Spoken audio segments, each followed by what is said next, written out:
Detroit Auto Parts is the official parts store of Redline Radio and home of our original studio. Now the home of Talking About Balls, the best show at Redline Radio. They have two convenient locations. East side, call 216-531-7373, or on the west side, 216-398-7373. Mention Redline Radio and receive 10% off of your purchase.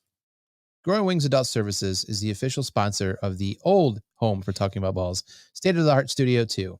Growing Wings Adult Services has over 7 years of experience of taking care of adults with disabilities. For more information, give Lisa a call today at 234-334-7547. Voted #1 remote guest by all of America at Dynatech. Talking About Balls. We're here to tell you that Dynatech is the best. As testified by many satisfied customers, their diamond saw blades are the fastest cutting and longest lasting. Customer satisfaction is how they measure success. Their engineers are always available to help you troubleshoot and solve a problem on your job site. Dynatech is the only saw blade company recommended by the pavement marking manufacturing industry. Located in Elyria, Ohio, Dynatech is committed to being the top diamond saw blade company around the world. Their products include saw blades, abrasive blades, pavement marking blades, core drill rigs, core drill bits, high-speed gas saws, masonry saws, walk-behind saws, tile saws, other construction equipment. They stand behind their products with a warranty and customer service that keeps their customers satisfied and earns us the ranking of best in the industry. Dynatech. Contact Dynatech today, 161 Reeser Court, Elyria, 44035, or call 1-800-446-9001, or visit their website, dynatech.com. Do you like NASCAR? Do you like collecting NASCAR items? No. Give Pit Road Diecast a call today if you want to go and purchase those awesome looking cars to add to your collection. They specialize in all the current and past, living and dead, NASCAR diecast and or model car kits. For all of your diecast needs, call 216-355-2347, mention Redline Radio, and receive 10% off your first in-store purchase. If you want to remember the good old days where you had internet to do your radio show, throw it on a t-shirt. Call Incredible Keepsakes. T-shirts, cups, binders, keychains, you name it, Incredible Keepsakes can make it and customize it for you. The official merchandise provider for Redline Radio LLC and all the show hosts. Call 440-242-9648 or go to their website, www.incrediblekeepsakes.com. As Diane would say, cherished moments are made to last forever. Are you remodeling your bathroom, kitchen, need new windows? Need a new desk for two show hosts? I was just going to say that, but I'm so glad you beat me to it, because you know what? Wiggins Construction Home Improvement does everything you need them to do. Residential and or commercial. Give Will a call today, 440-731-7654. And of course, tell him that Team Redline sent you. I talk a lot of smack here at Redline Radio, and you know what I'm not worried about? Getting some bad juju. That's karma. But you know what is great juju? The band Bad Juju. They're the official band of Redline Radio, covering all your favorites from the 80s and 90s. To book Bad Juju, call Chad Moon at 440-458-0209. I'm going to jump ahead to this one because I love Ohio Wheelman Series. They race cars. They're quick. They're fast. I haven't watched them yet, but I did see a video last year when Dave was showing it on Facebook, and they look pretty fun. Premier Stock Car Racing Series in Northeast Ohio, Michigan, and Indiana. Redline Radio is a proud sponsor of the Wheelman Series. Remember, we are still looking for 2024 sponsors. No better way to get your company logo on some of the fastest cars in the state. Not to mention, local racers are some of the most loyal people when it comes to supporting our sponsors. If you're throwing some old rickety chairs out the window and one of them happens to hit the sidewalk and you put a crack in it, call ACS, Affordable Concrete Solutions, LLC, to come by and check it out. Call today, 440-714-1987, or give them an email, affordableconcretesolutions.llc@gmail.com. Is your car broken down? Can you not start it? Is it not running? Do you have a tire that's flat? Give Tuffy Auto Care a call today. It's more than just a slogan. At Tuffy, we stand behind our work and promise it'll be done right. Period. Or guess what? They're going to fix it for free. Tuffy is located at 649 Leona Street in Elyria, Ohio. If you're looking to put on a Bob Marley album and not get arrested for the things you're doing while you're listening to it, you're going to want to go to Puff and Roll Vape and Smoke Shop, all legal all the time. Your one-stop shop for vaping, CBD, and Kratom in Elyria, Ohio. Your favorite local smoke shop, located at 464 North Abbey Road. Contact them today at 440-444-4443, not 420. Ask for Dave or Dan when you mention Redline. You get 10% off your purchase. It's going to be getting cold here shortly. We're coming off a very hot summer, but is your AC not currently working? Are you afraid your heat's not going to work when the weather turns cold? And I'm going to power through that one because that's what we do here. Give Sensible Solutions HVAC Services a call today, specializing in service, maintenance, repair, and installation. 440-985-8387. That wasn't because Kyle couldn't read. It was because he was cold. He was shivering. So he's going to have to call and get his HVAC serviced. All Pro Freight Systems, large order freight shipping located in Northeast Ohio. One call hauls it all. All Pro Freight System located at 1200 Chester Industrial Parkway in Avon, Ohio. Ask for Matt, 440-933-2222. They can haul away your old chairs if you want to get rid of them. If you're interested in advertising with the station, get a hold of Dave at 440-503-0828. For all of our programming information, you can go to www.redlineradiolllc.com. Check out Redline Radio LLC on social media, Facebook, YouTube, Twitter, Twitch, Instagram, and LinkedIn. Want to take Redline Radio on the go? Download the Redline Radio LLC app at the Google Play Store.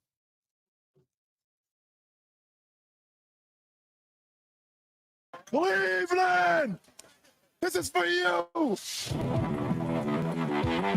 Talking about balls.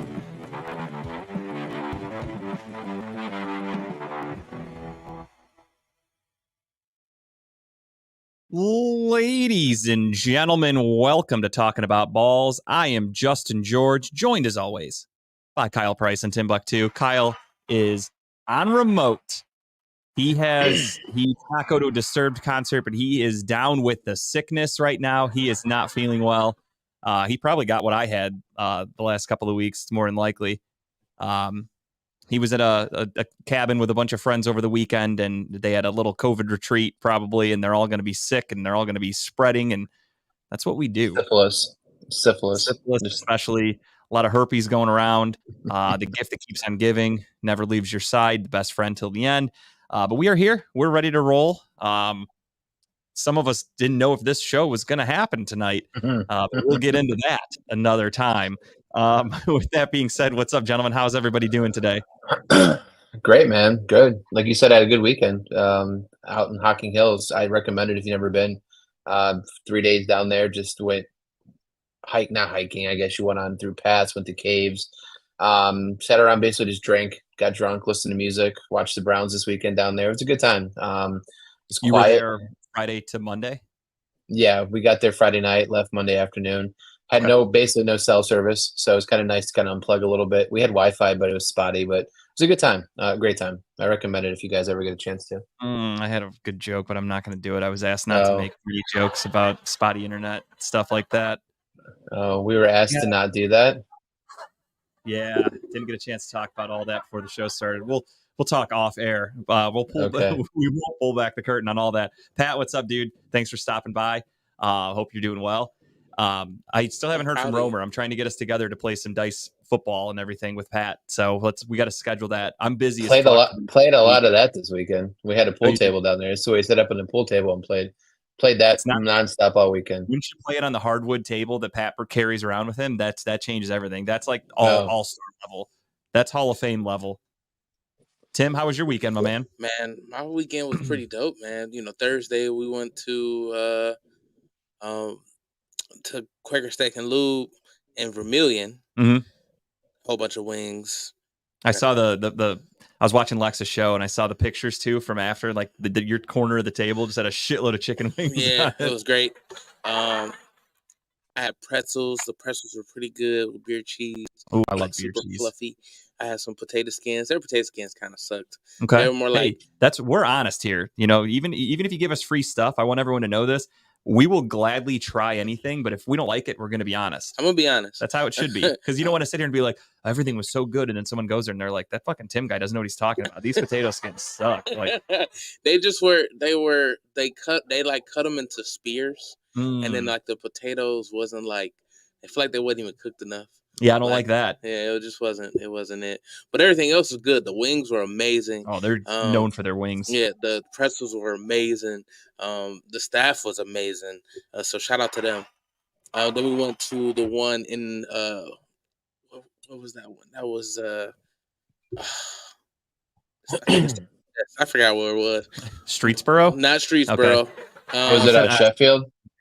Sheffield, that's what it was. There it is. There it goes. Dub, what's up, dude? How you doing? Dubbington. It was Sheffield. We went to the one in Sheffield. I ended up getting a rice bowl there that time. I'm not gonna talk bad about it, but it wasn't great. He doesn't want to talk good about it either. The rice bowl. The rice bowl. Yeah, it was actually the rice bowl itself was great. I added onions and mushrooms to it, so it was really amazing. But I got steak with it, and the steak was just Okay, so the protein wasn't the right choice, yeah. I possibly. should have went with the chicken. The lady Yeah. even said I like the chicken better. And I was just like, I kind of want a steak. I So you kind of went rogue when she tried to help you, and you fucked She up. did. That So happens. that was on me. Yeah, that's on Tim. It was definitely on me. I wasn't blaming her. I wasn't blaming But at the end of the anybody. day, it's still their steak. Yeah, They could make it better. I ate it. It was edible. It wasn't like Okay. the worst. Like I said, it was the bowl itself was amazing. And then the staff there was even better. The show, the Clean Comedy Show that I promoted last week on, Yes, sir. That was Friday night. it was amazing. I gained a couple followers. I thought you were gonna say pounds. I definitely gained a couple of those. But this one table, they bought me a drink. It was dope. Because I actually this lady that came in. She was like, "Oh, just waiting for. I'm just coming to get a drink." You know, I greeted her. How y'all doing? She's like, "Oh, I was just ready for a drink." Oh, so you came in for the comedy show? She was like, "A comedy show? I didn't even know there was a comedy show." So she came over. She actually called her son and his fiance up. So they came and watched the No show shit. too. Yeah, and that whole table, I'm basically family. I told them, next time I come over, it was like, yeah, come That's through. amazing. So it was great. That's my Uncle Henry in the comments. Shout out to my Uncle Henry. Thank you What for up, swinging Unc? by. How's it going? First time listener. No, A lot of first time listeners these back to back weeks. Nice. Yeah, absolutely. We're trying to build these numbers a little bit here. Yeah. But yeah, if I go to a bar or like a restaurant or something and there's a surprise like cover band or something, I'm usually pissed. I hate it. I hate that when I'm just trying to relax. But if I were to show up and there was a surprise like comedy show, I'd actually be stoked on that. That's like that. Yeah. You could sit there and you can watch and enjoy it, and it's not that bad. But a fucking loud band when you're just trying to chill on like a Friday night, oh, I hate it when you're not expecting it. So we gotta set up this wing challenge, Tim. So I saw Chip earlier respond back to my comment on here. Yeah, on the live. So we got to do this soon then. I saw Old Man Chip was stalking Donovan Mitchell today. Yeah, kind of creepy from the rafters taking video. He was like the Phantom of the Opera up in the rafters. He was like Sting, and he's just taking pictures of Donovan Mitchell. It's fucking kind of weird. It got creepy after a little while. Kept on zooming in on him. It's a little weird. Some of the photos like I saw. One picture, if he was just like, "Hey, Donovan Mitchell's filming a commercial here." All right, he took like 6 different angles, videos, and I saw him in the comments to people. He's like, "Yeah, I think I'm gonna try to sneak down. I'm working on getting an autographed basketball right now." Like, dude, you're like 60. Fucking chill on relax, chill. Cutting the little kids to get an autograph. You're fucking a little too old for that. Relax. What's up, chill. Julie? What's up, Julie? We are going to send Tito off much better than the Guardians are doing for him this season, because this season has been atrocious. Spoiler alert. It's been fucking awful. So, yeah, sad. We are definitely going to be touching on the Tito topic. But, yeah, my weekend was pretty good. I went to a concert on Friday night, kind of. It was at Nautica. My brother-in-law lives right on the Viaduct Bridge, so I go to his condo, and I walk out onto the bridge, and I watch concerts for free. And this concert had a bunch of bands from Australia. And the one really good show, except for the main band that I was there to see, they were in the middle of their performance. They were like 4 songs deep out of like 10 or 12. And somebody in the audience got hurt. I'm not sure what exactly, but it was bad enough to where they had to stop the show. Paramedics had to come in. And for whatever reason, the paramedics were like fucking, they like couldn't find their way in. I don't know what the hell they were doing, but they didn't know how to get through the Nautica area there. So they had to stop the show for like probably half an hour, honestly. And eventually the band came back out. They got the person lifted on a stretcher. They took him out, whatever. And the show starts up, and I knew their set list because I'm a weirdo and I look up band set lists in advance. And they're on like their second to last song. And I'm like, what the fuck? Their set is cut short. So they cut like almost all their songs. I was really pissed about that. Don P, what's up, man? Thank you for stopping by. But yeah, I was really pissed about that. So the main band I was excited to watch. I've seen them all a bunch of times, so it's not like I've never seen them, but they had to cut their set short, cut a bunch of songs. I was kind of bummed about that. But other than that, it was a cool show. Saturday, went to my buddy's Oktoberfest party, had a really good time, drank a bunch of beer. And then Sunday, I went to a bar, watched the Browns kick some ass, and I drank even more beer. There's a bar out in Brunswick that does at noon until the first score of the game, $1 draft beers. So I was fucking up some Coors Light, and they also have $2 Bloody Marys, and I was fucking those up. The woman would come by, and I'm like, let me get a Bloody Mary and a beer, because why not? Why make her have to take 2 trips? Ebony, what's up? How are you? I haven't talked to you guys in a long time. Hope you and Grape are doing well. And yeah, I got nice and fucked up. Watched the Browns win, and what was the name of the bar, or do you want to share it on there? No, it's called. I think it's called the Draft House Saloon. It's right on Pearl Road in Brunswick. Okay, nice. That's a good deal. How long? I forgot how long it took for someone to score though. Relatively quickly. The Browns kicked a field goal early in the game, so it didn't go that long. But think about the Cincinnati game. No one scored until the second quarter in that game, week 1. So you're just drinking dollar beers. The other thing too is once they score, they go up to full price, which is $2. So not exactly, even that bad. Jesus. Thanks. Still a good deal. But I was bummed that the $2 Bloody Marys went away at 1:00. Those I could have drank all day. They were delicious. But yeah, that was my weekend. And then obviously we're not going to go into too much detail here, but we'll brief on a little bit of what we spoke before of how our show. I wasn't given the details on this here. About what? Well, I came in fully loaded. That's the reason why I'm pushing through right now. Because executive decision by me. We weren't told not to mention it. We'll go into light detail. I just don't know if it's the time or place yet. Maybe when we're all together in studio, we'll talk about it more. But yeah, so obviously, as you guys know, there is a goofy beef between us and Steel City Renegades, and that's STEEL, not EAL, even though they do steal a lot of our material and ideas and segments. But Steel City, we have a fun rivalry with them. We bust balls. We've been on their show. They've been on our show. They're a Brown show, or we're a Brown show. They're a Steelers show. So we bust balls. We have some fun. There's a person on that show that doesn't like our humor that often. So many, many times throughout our tenure here at Redline Radio, we've been asked to, this guy's mad. He's mad about this. You said this. He's mad. Yeah, you steal a lot. So there's been, not even in my opinion, it hasn't even been real bad blood. Like Kyle and I, as far as I know, we're just fucking around. I've never meant anything. Everything we do, even I talked to Dave today too about it. I'm like, Dave, if we were actually pissed about stuff, we wouldn't continue to come to Redline Radio. If we were actually mad about the internet and things like that, sure, I did get pissed off the one day the internet cut out in the middle of the show. I feel like I was justified to be mad. Sure. As far as everything else, we just bust balls. I don't care about the chairs. We're here every week doing a show. I'm just fucking around. But some of the people can't take jokes, or they don't understand that it's a joke. They take things literal and get mad and offended. So whatever. All right, that's fine. We were told, don't mention this person on your show. Just make it easy. Be done. And I was like, okay, that's fine. Dave, Kyle said you gave him syphilis over the weekend, so that's why he couldn't be here. Yeah. So the other Dave. Herpes. yeah. Sorry. Yeah. Dave Cleary, I was talking to. Yeah. So, that happened with the joke was we were told not to mention them on our show at all. So we were like, okay, let's turn it into a bit. So when we do the show reads every week, obviously you guys hear the thing go beep when we're talking about a certain show, because that goes into the line of don't mention that person on your show. Again, it was just funny. We were told by multiple people, that's really fucking funny. Keep doing that. That's great. No harm, no foul. We weren't making fun of anybody or, saying anything bad. And then we've been doing that for months, I would say. And then this person decided to listen to the show for the first time in months, apparently, and goes, I don't like that. You're in trouble. I don't like what you're doing. And we're like, what the fuck is happening? Why is this person mad?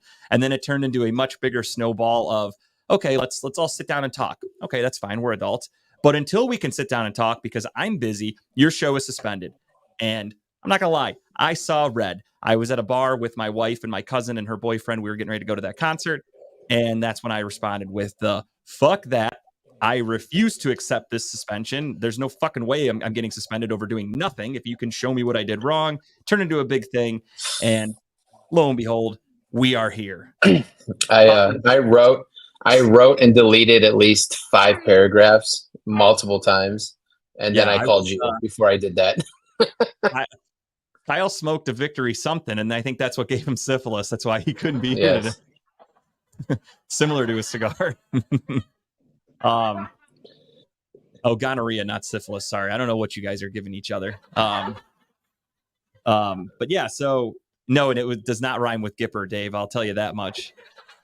Old Chip off the old block has a pretty good sense of humor, and that's all I'll say on that matter. You guys can play process of elimination yourselves. Obviously, Dave's in the comments. I don't think Dave's mad at us. Dave, call and check. And Chipper is always down with our humor. So here's the thing. Here's the thing that gets me, and I'm not going to go into it because I'll respect whatever you guys talked about before we got on the air. But it just annoys the fact that that we've all, since day one that we've been doing this now, almost close to a year and a half. We've always been the biggest smartasses, right? Everything that we say has kind of a slight tongue-in-cheek motion. We always just laugh about stuff. We make smart jokes. We're quick to react to somebody. We're quick to make a joke on something. And for the most part, I've never met anyone that we've ever done a show with or talked to or anything that's ever taken anything we've said serious. I don't think we've had a serious moment on the show at all. Very few. And the fact that it was taken in the light that it was. Yeah. So when someone asks you not to do something, go ahead. Except what? When I killed Nick Gilbert, that was the only serious moment. Which, by the way, my buddy Steve, he'll probably be jumping in the chat soon. Steve Baylog, he sent me a thing. The Cavs are actually doing a Nick Gilbert night at the Q this year, and like fans are getting like bow ties and stuff. And Steve was like, "You should." We should go Balls night at the Q where we all go down there. Dave, get us a remote. I was like, I feel like they're gonna have my picture hanging up, and I'm not welcome in the arena, but we'll find out one way or another. And yeah, Dave, Chipper does have a sense of humor. He's not funny, but he has a sense of humor. Like he can take a joke, he just can't make one. That's how I look at Chipper. Sorry, Kyle, to interrupt though. I just wanted to speak on. No, that's fine. I was just finishing my thoughts to say that it's just that it's annoying that it's always been like this, and the second that we were told to change how we act or what we say, we did. We played within the guidelines given to us, right? We were asked not to say anything or mention a name, so we hadn't. Were we creative in the ways that we went along with the rules? Absolutely, we were. And then we come to find out that you don't watch your show for 4 months, and then you complain about it after 4 months of it happening. Just a little bit more annoying than anything. Real quick on the Nick Gilbert thing. Did you mention Crazy Bone at all last week? I'm just curious because he's about to die too. No, I just saw that. No, I'm not really a big Bone fan, to be honest. So that one, I saw the news, but I didn't really look into it. I know, like, I'm from Cleveland, so I'm supposed to be a Bone fan, I think. Like, everybody just expects that. The only song I know with Crazy Bone was when he was in Riding Dirty with Chameleonaire, because Chameleonaire is one of my favorite rappers. Thank you, Ebony. I appreciate that. And yeah, no, Dave, you should have given Chipper the bed. I mean, he's old as fuck.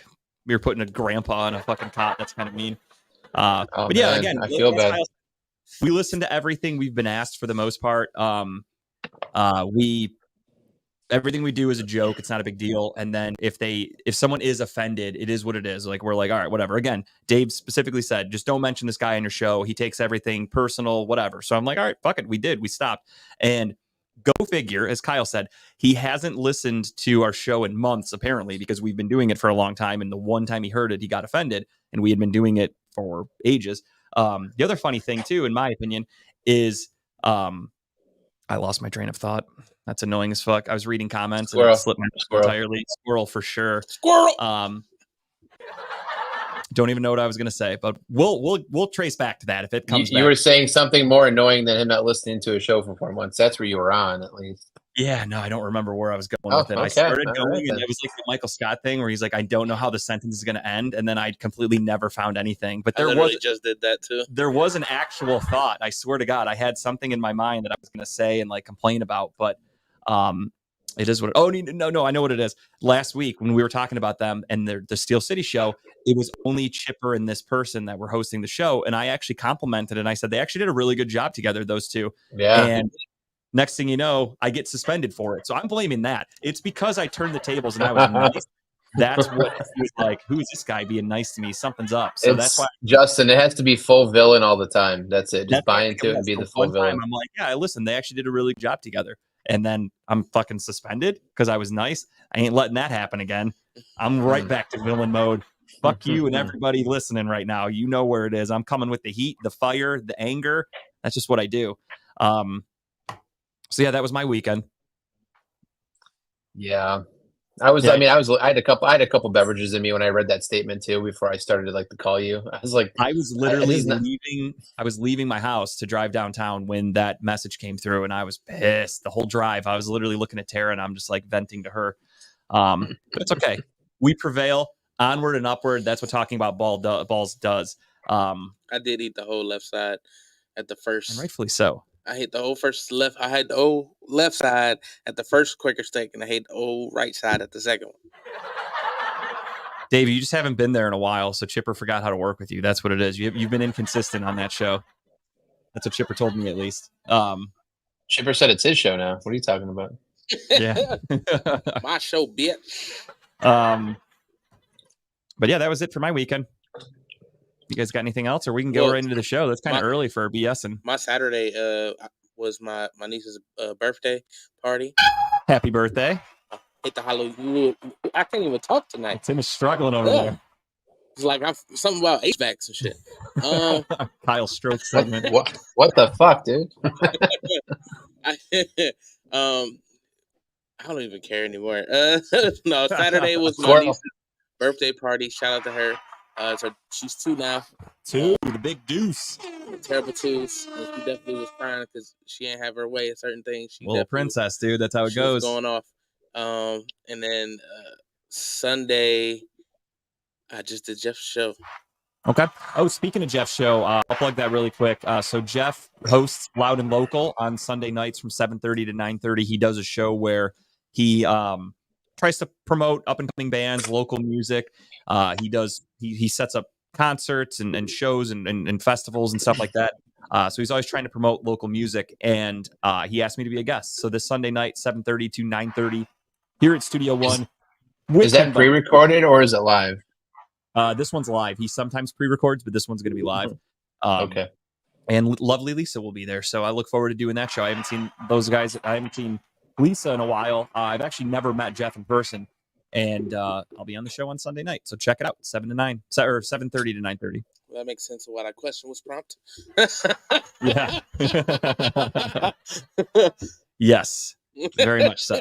So yeah, you will catch me there on. I will tune in. I might have a question or two, but I will be there. We all have questions. Jeff is a Steelers fan. Jeff doesn't really post that much. I could tell Jeff's like not a diehard sports guy, so I feel like we're not going to be phone's not open, Dave. Talking about a lot of sports on Sunday. Maybe. I don't know. We'll see how the Browns game goes. If the Browns lose, I'm going to be coming in a real fucking bad mood. So let me just warn everybody right now. Real bad mood. I hate when the Browns lose. It ruins my whole day. It ruins my weekend. So we'll see what happens.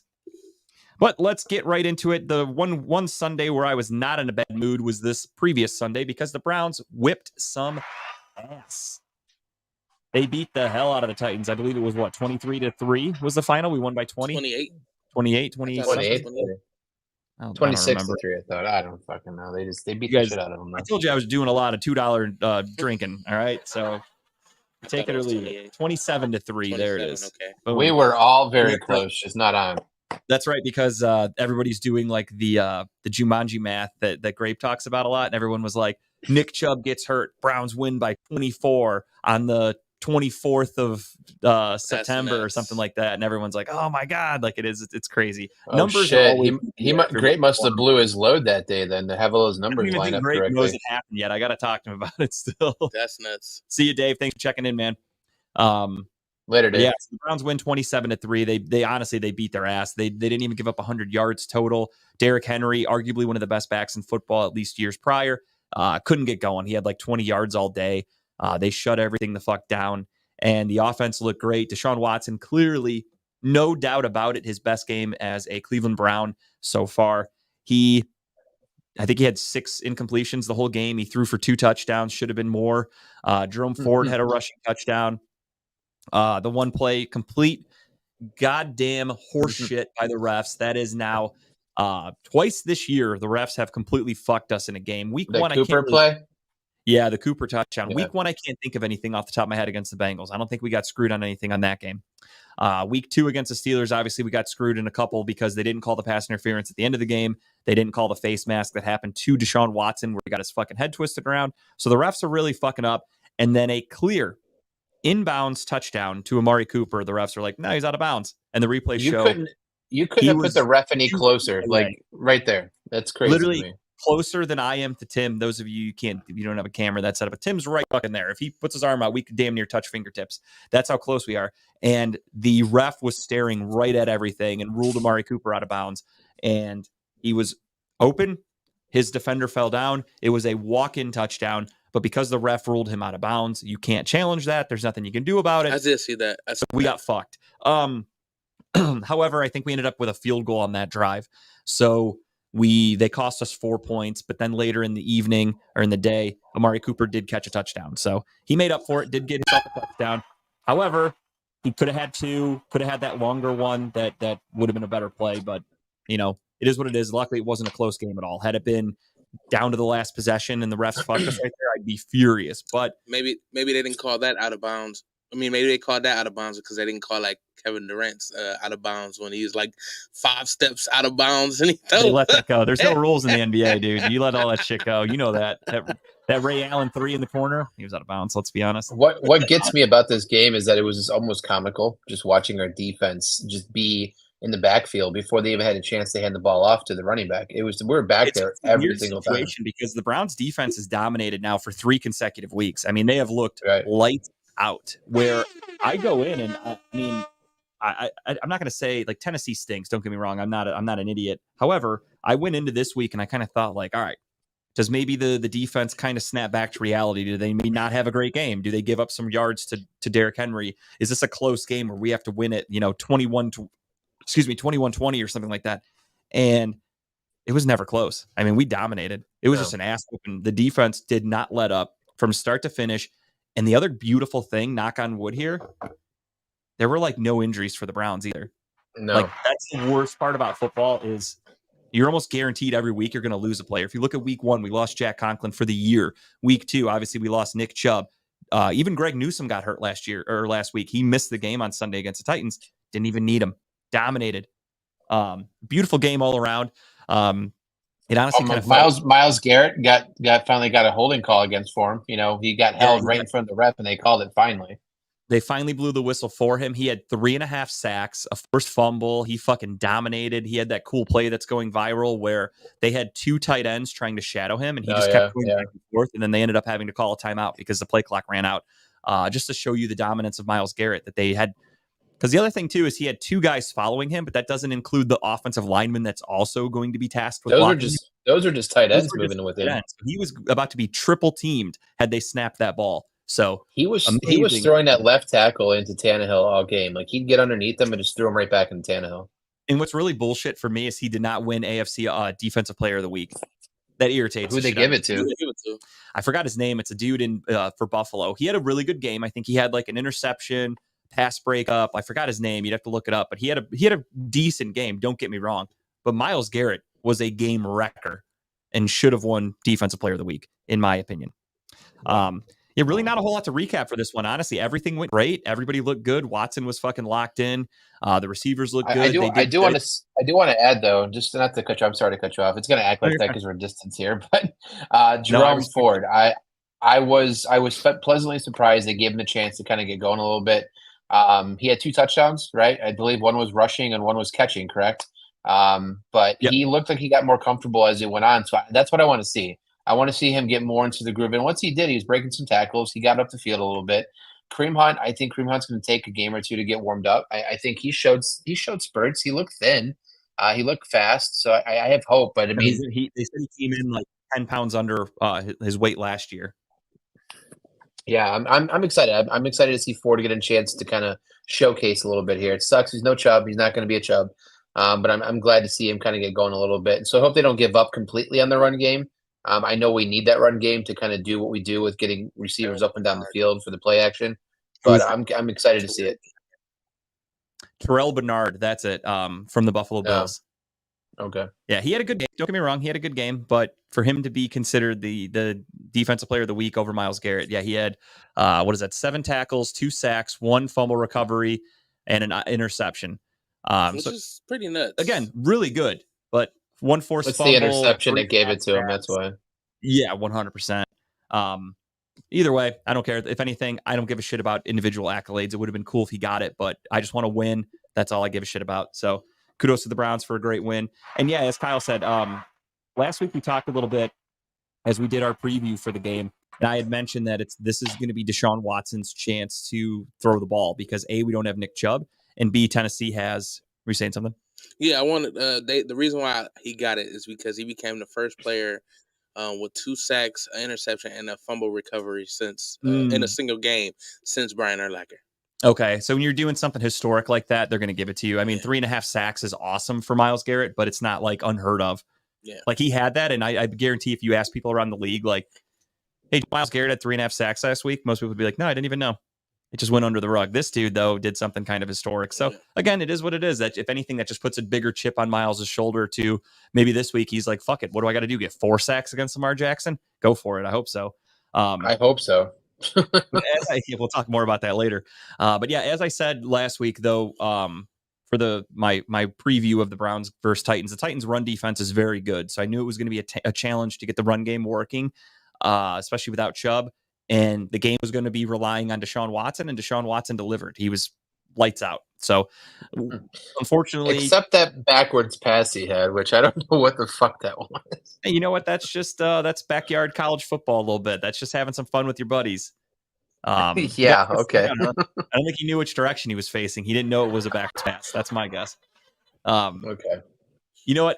I look at it 2 ways. Sure, it's a horrible looking play and it's embarrassing for people that want to just rag on Deshaun Watson. But I also kind of look at it and I'm like, here's a dude that just refused to fucking give up on that play. Again, not a smart move, horrible move. But here's a guy who's just like, fuck it, I got to make something out of this. Like I'm not taking the loss here.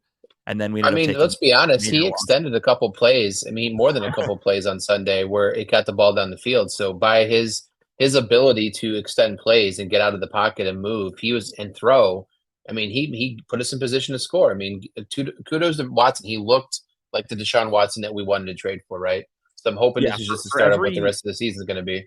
For every one time that he gets sacked, you hope there's going to be 5 times where he does that, where he extends a play and gets you huge yardage. He's like, he's a version of Ben Roethlisberger. Ben Roethlisberger was known for that. He wouldn't go down if you tried to sack him. He would break out, roll out, extend plays, and create something. And Deshaun Watson just tries to do the same exact thing. It's not that different. Browns fans just need something to complain about, especially after that loss to Pittsburgh. So what did they do? They immediately complained and said he holds the ball too long. He takes too many sacks. They're trying to just blame anybody, but that's football. There's ebbs and flows, ups and downs. It is what it is. Everything looked great on Sunday. You hope to see that consistently going forward, especially this Sunday against the Ravens. And we'll talk about that later, but great win by the Browns, 2-1, tied for first, kinda.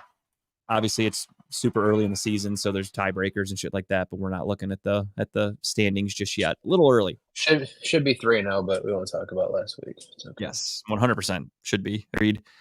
Let's go around the NFL though really quick. We'll do a quick week 3 recap.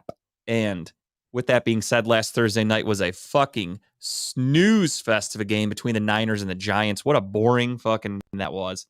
Although if you're a betting man, which I am, you know, a Christian McCaffrey anytime touchdown is free money these days. So that was fun. I did a parlay it was a boost bonus thing from like FanDuel or whatever. And it was Christian McCaffrey 50 yards rushing and Deebo Samuel 50 yards receiving. And it was like boosted to plus 200 or some shit. So I definitely bet on that one and that hit easily.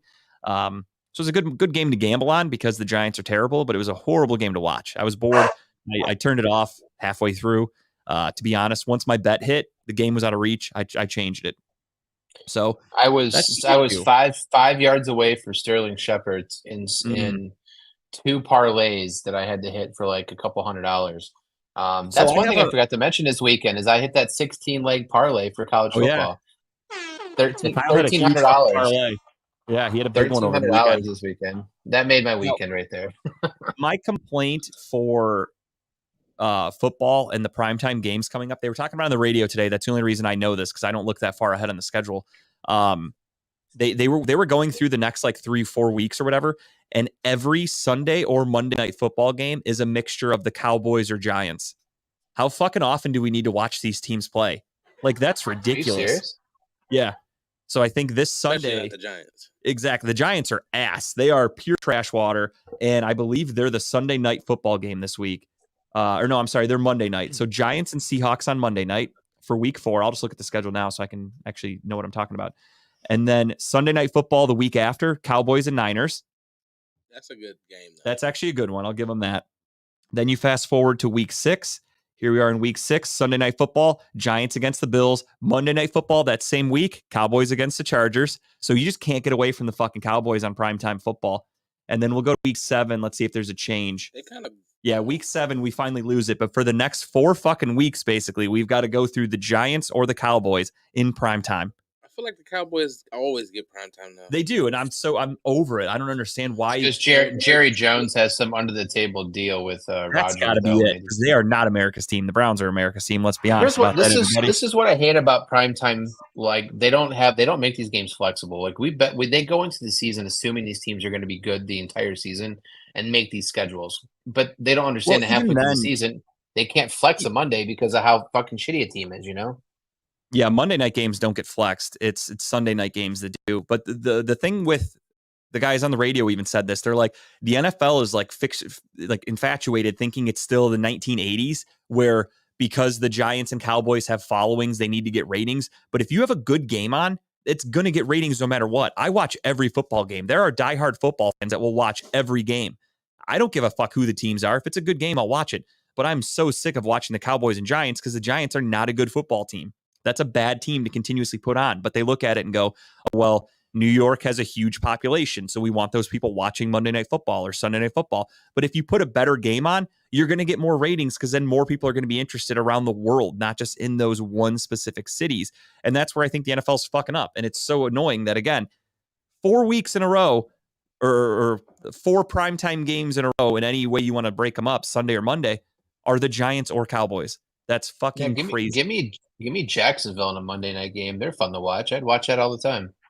Absolutely. Look at any up-and-coming team they could throw on there. The Dolphins would be great for a Sunday night, Monday night game. They were good last year, too. That's where the NFL fucks up. If you're going to go off the previous year, how are they not on a primetime game? And then, could you imagine that Dolphins game on Sunday, like on a Monday night, like everyone watching that game? Oh, I would fucking love that. It'd be better than, I had to watch the goddamn Steelers and fucking Raiders, 2 shit teams that didn't make the playoffs, both get Sunday night games last weekend. That's bullshit. And the Raiders are ass. The Steelers are ass, too. They just got lucky, especially against the Browns, let's be honest. But I digress. They are 2-1, but they're fucking trash. Everybody knows it. Even Steeler fans know they're trash. Hopefully Dave and Chipper didn't buy too many cigars for their victory cigars, because I don't think they're going to need them. I didn't even think about talking about that. I mean, is this a new tradition this year? They need to look sucking on the big one every time you win. Yeah, they gotta suck on something. They went on one trip to Pittsburgh together, and now they're addicted to sucking on things. It's kind of weird how happened. Did Dave say something a cot or a cock? I was confused by that statement. Yeah, it was both. He said Chipper's mad he had to sleep on a cock in Pittsburgh. What's up, Dave? There he is. Great, dude. We were just talking about you, man. That Jumanji math. Nick Chubb gets hurt. Nick Chubb gets hurt. Where's number 24? Browns then win by 24 on the 24th. Jumanji. Look at that shit. Jumanji the fuck out of that. Well, great to see you, Grape. Hope you're doing well, man. I missed the fuck out of you. Rumor has it there's an opening on Friday nights here at Redline if you ever want to come back. That's all I can say on the matter. All I can say. Unfortunately, he won't be able to come back. I know. I'm just kidding. I just miss Grape. I love him. Here's what's going to happen, Justin, is that on February 4th of next year, we're going to find out that Chubb's ready to come back. 2-4. His knee is going to heal like Wolverine on the February 4th. I hope. Fingers are crossed, dude. I need some of that shit. I need some good luck for him. There was a report that came out over the weekend, but I'm not ready to fully get invested in it. I'm sure you saw it, Kyle.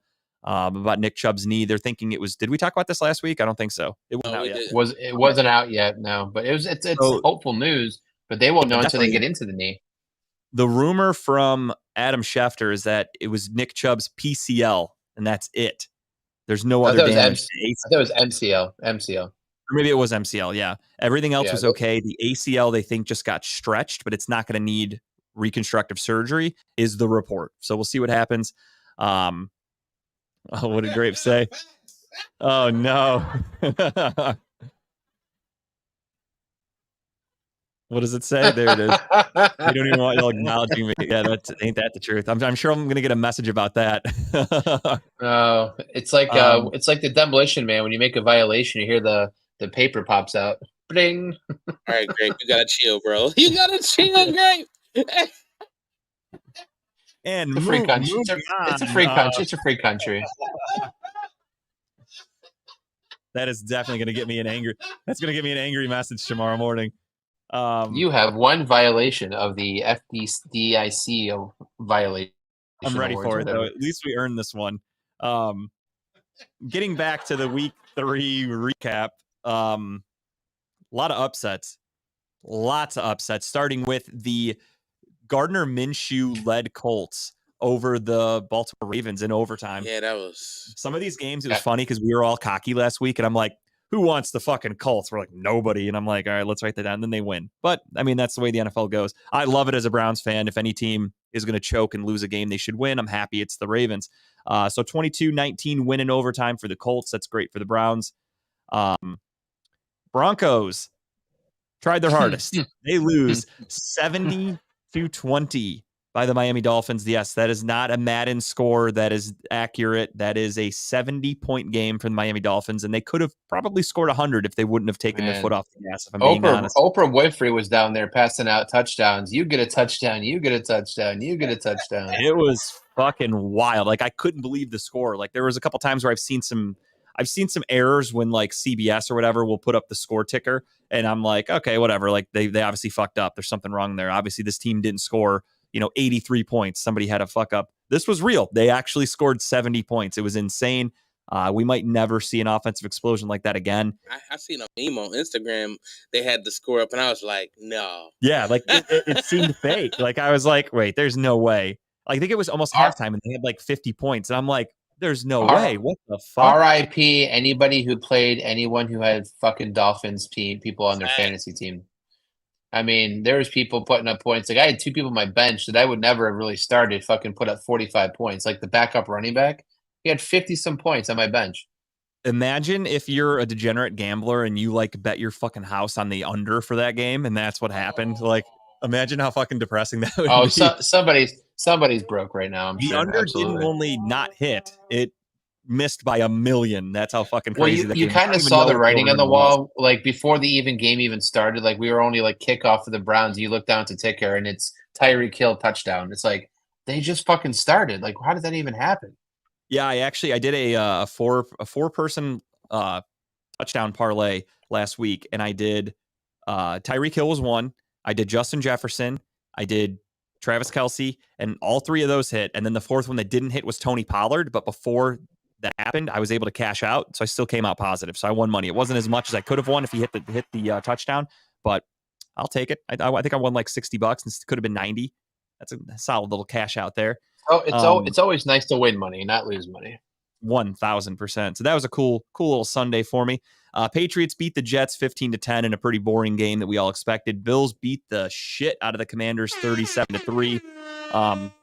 The Commanders kind of came back to reality a little bit last week now that they actually faced a decent team, because so far they hadn't done that. The Lions beat the piss out of the Falcons 20-6, putting them back to reality.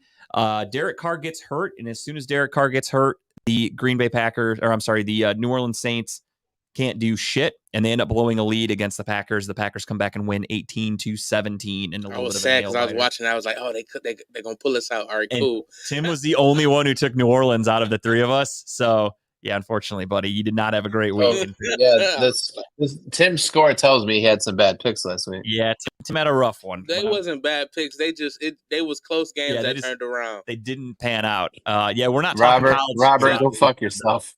Yeah, I'm sure you guys all watched that together. How'd that go? Oh, I was depressed, man. How do you feel? Not a little bit. I got fucking my balls busted all Sunday, but how do you have 10 people on the fucking field 2 plays in a row when they're on the 1-yard line trying to push it in? Get fucked. Poorly coached team. Freeman. I hope he gets slapped in the face. Texans upset the Jaguars. CJ Stroud looks fucking legit. 37-17 win for old Houston, their first one of the year. Chargers. That kid is on pace, man. That kid's on pace. Sorry, let's get you out. That kid's on pace to have a hell of a year. Yeah. I was nervous just because I kind of go with the tail old adage of Ohio State quarterbacks stink in the NFL. It's rare. Right. It's rare that one is actually good. So I kind of went in with CJ Stroud, and I'm like, this kid actually seems like a really good quarterback. But obviously, we'll wait and see how he looks in the pros. And he's That's not even without bad. He's a great. That's without a great pass blocking offensive line, without maybe one receiver that he favors right now. Nico Collins is a go-to receiver right now. He's They don't doing have that a with true, basically number nothing. one wide receiver. Yeah, No. their tight ends stink. They have Dalton Schultz. Running back, they've got Damian Pierce, who's not that great. So they got a lot that they could add, and they're still finding ways to put up points at least. I won't say win. I mean, they won one game. I don't know if this trend will continue, but CJ Stroud definitely looks legit. Looks good for the Texans, somebody to build around. So that's cool for them. Again, Chargers beat the Vikings. Vikings are 0-3. Chargers are 1-2. Those teams all stink. And Mike Williams tore his ACL. He's out for the year for the Chargers. So that's a devastating blow for them in their offense. Vikings, though, 0-3. Do you think they can right the ship ever, or is it over? Dude, I can't believe the numbers Kirk Cousins is putting up right now. Like, he's at the top of every quarterback ranking right now. He's putting up MVP numbers, and they're 0-3. Because, again, I knew going into the season, I think it was week 1 when we did our picks, I straight up said, I'm like, Minnesota's defense stinks. I forgot who they played, but I took the other team, I think. Let me see if I can find it. No, maybe I can't. I don't remember who the fuck it was. I'm okay with Kirk Cousins putting up those stats because I got him as my quarterback in 2 of my fantasy teams. But they have to boat race the other team in order to have a chance. Like, they literally have to score 45 or 50 to have a chance to win a game because that defense is giving up 30 points a game. Week 1, they played the Tampa Bay Buccaneers, but they did lose because their defense fucking stinks, and they let Baker Mayfield beat them. There it is. Now we're cooking with gas, literally and figuratively. Seahawks beat the Panthers and Andy Dalton 37-27. Pretty ugly, shitty game. No one really cares about, if I'm being honest. Cardinals upset the Dallas Cowboys 28-16 in an ugly game for the Cowboys. That just kind of puts them back to reality of, are they really a contender, or are they just the Cowboys being the Cowboys? Did you see Josh Dobbs' Instagram the next day? Oh, where he played the video of like somebody talking shit about him and like he's like, I'm putting Dobbs up there and throwing darts at him, and then cuts to Dobbs and he's diving darts and he's like, go Cards. Yeah, I fucking love that. As an ex-Brown, I'm happy to see him having success. I just hope he stinks when we play them in a few weeks because we do face the Cardinals this year. He was making great passes. He's doing well for that team. No, he was. I mean, the Cowboys did lose Trevon Diggs. Last week at practice to an ACL injury. He's done for the year because of that, and he's their best corner by far. That defense is loaded, though. They should be able to adjust, you'd think. Yes and no. I mean, their second corner is Stephon Gilmore, who, is a name you probably remember hearing 10 years ago. He's old, so it's going to be hard for them to adjust, and obviously their first game without him, and you lose to the fucking Cardinals. So it looks like some teams might have found something in a little recipe there to beat you. And Dak looked like Dak. He threw interceptions again. Their red zone offense was fucking terrible. So, again, as a guy that hates the Cowboys because I'm sick of watching them every fucking week on all the prime slots, I'd love to see them lose. So, couldn't happen to a better team. The Chiefs beat the shit out of the Bears. Taylor Swift was in the house. I don't know if you guys heard that. They've talked about it on every station ever. Let's talk about it. I just don't understand who gives a fuck who people are dating. Like, kudos to Travis Kelce for sure. Cleveland, stand up. Like, what are the odds a kid from Cleveland is banging Taylor Swift? Three Cleveland boys are dating 3 really big women. You got Adele, you got Taylor Swift, and then you got, if you want to count it a Cleveland boy, you got Megan, what's her face with MGK. Nope, we are not counting him as a Cleveland boy. So let's throw that one out. I was about to say that's crazy. You said big woman and you led with Adele. I just think that's crazy. She is not a big woman anymore. Yeah, she's skinny now. She came out the other night during her concert and says, I have to support the Cleveland Browns because my partner's from Cleveland. So, which I loved hearing that. That was cool. But I tell you who's loving it though. All the Swifties coming to football now. They actually put out they had their new Cleveland Heights or whatever, New Heights podcast today, and they went over some simple football rules. So all the Swifties who are coming to football, they understand football now. So it's kind of funny. Yeah, I mean, I think the whole thing was fun for like the first week because she was at the game, but now I never need to see it again. If I'm being honest, kudos to Kelce for banging Taylor Swift. That's fucking awesome. The NFL TikTok and NFL Twitter put Taylor Swift on their fucking main page. Did you see that? They're not going to stop with it, which is annoying to me. I'm over it already. Like, I don't care. But I guess it's better than seeing Jackson Mahomes. So I'll take Taylor Swift any day of the week. Oh yeah, right. He can't get to the press box. Her security locked him out. Thank God. Sunday Night Football, you had the Steelers win over the Raiders 23-18. Questionable coaching by Josh McDaniels at the end there, going for a field goal while his team was down by 8 with like 4 minutes to go. Why you would trust your defense if you're the Las Vegas Raiders, I don't understand that. Real questionable decision making there on his part. I So called that game. that's why they lose. Yeah. Is he I didn't done? want- Is he gone after this year? I don't think he survives the season, if I'm being honest. If they're way under 500 and it's halfway through the season and they're basically eliminated already, I think he gets shit canned. Does he go back to New England? More than likely. I mean, he's got nowhere else to go. I saw somebody today tweeted, and they were like half joking, but they said they want it on record today that they're calling their shot. Next year, Jim Schwartz will be the head coach of the Vegas Raiders. And I was like, that'd be cool, but I hope not. I don't want to lose Jim Schwartz after one season, but unfortunately our defense is that fucking good that dude is going to be picked by everybody to be the next head coach. So that's kind of unfortunate, but that's what happens when you have good coordinators. Hopefully he's teaching some people underneath him. Monday Night Football, Eagles beat the shit out of Tampa Bay Buccaneers, 25-11. Bring Baker Mayfield right back down to reality. He had multiple turnovers, did not look good. You hate to see it. And then somebody on Twitter, they took a picture of Kelsey and Swift from the Eagles, and he's like, "You mean to tell me these two are banging each other?" Yeah, I saw that. Which, if the NFL wants to talk about that, that's more interesting than talking about a girl sitting in a press box eating chicken tenders, in my opinion. Monday Night Football, the Bengals get their first win of the season over the Rams, 19-16, in a pretty ugly game, if I'm being honest. Even after the win, the Bengals still don't look like a good team. The Rams, same with them. They don't look that great. So, two shit teams for a doubleheader for Monday Night Football weren't really that great games either.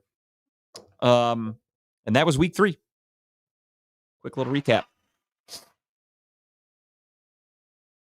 Switching gears a little bit, we want to go into Major League Baseball. The playoffs are getting ready to start. Today is, of course, we'll talk about that later, though, but today is, of course, Tito Francona's last home game in Cleveland. Let's actually check the score. Let's see how that's going for the old Guards. Oh, they're up 4-1 over the Reds right now. Shane Biebs must be pitching a gem for Tito's going away party. They're gonna blow it. Yeah, I mean, they had a big lead yesterday and they pissed it away. But yeah, so the MLB playoff picture is heating up. There is not much left for the season. I think it ends after this weekend, if I'm not mistaken. I could be wrong. But either way, the playoff picture is as follows. You've got the 1 seed. I'm going to look here off my phone. You've got the 1 seed in the National League, the Atlanta Braves. The 2 seed, the LA Dodgers. 3 seed, Milwaukee Brewers. Philly. What's up? Is this wrong? The Tito picture? No. Oh, no, that's it. That's the one. And then you've got, I just can't read the numbers from here. They're so small. You've got the 4 seed is the Philadelphia Phillies. The 5 seed is the Arizona Diamondbacks. The 6 seed is the Chicago Cubs for now. The Cubs did blow that game last night. I don't know if you saw that fucking error that right fielder had. That was crazy. I've never seen a play like that from a Major League Baseball player. That looks like something you see at a little kid's game. They're just trying to choke this lead away. And who's right behind them? The Cincinnati Reds and the Miami Marlins. And the Reds got a big win yesterday. They were able to creep up a little bit in the standings for the wild card hunt. In the American League, you've got the Baltimore Orioles with the 1 seed, Texas Rangers, surprisingly, the 2 seed, Minnesota Twins at 3, Tampa Bay Rays at 4, Toronto Blue Jays 5, and the Houston Astros at 6. So you were going to get. Do any of us think that the NL has a chance? I mean, AL has a chance in these playoffs in the World Series. I mean, no, it's the NL is loaded, man.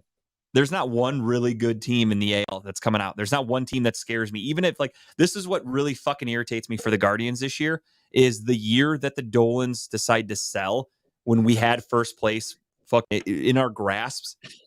We could run the AL in the playoffs if the Guardians just put a little bit of effort. We now have pitching back. We have Shane Bieber healthy.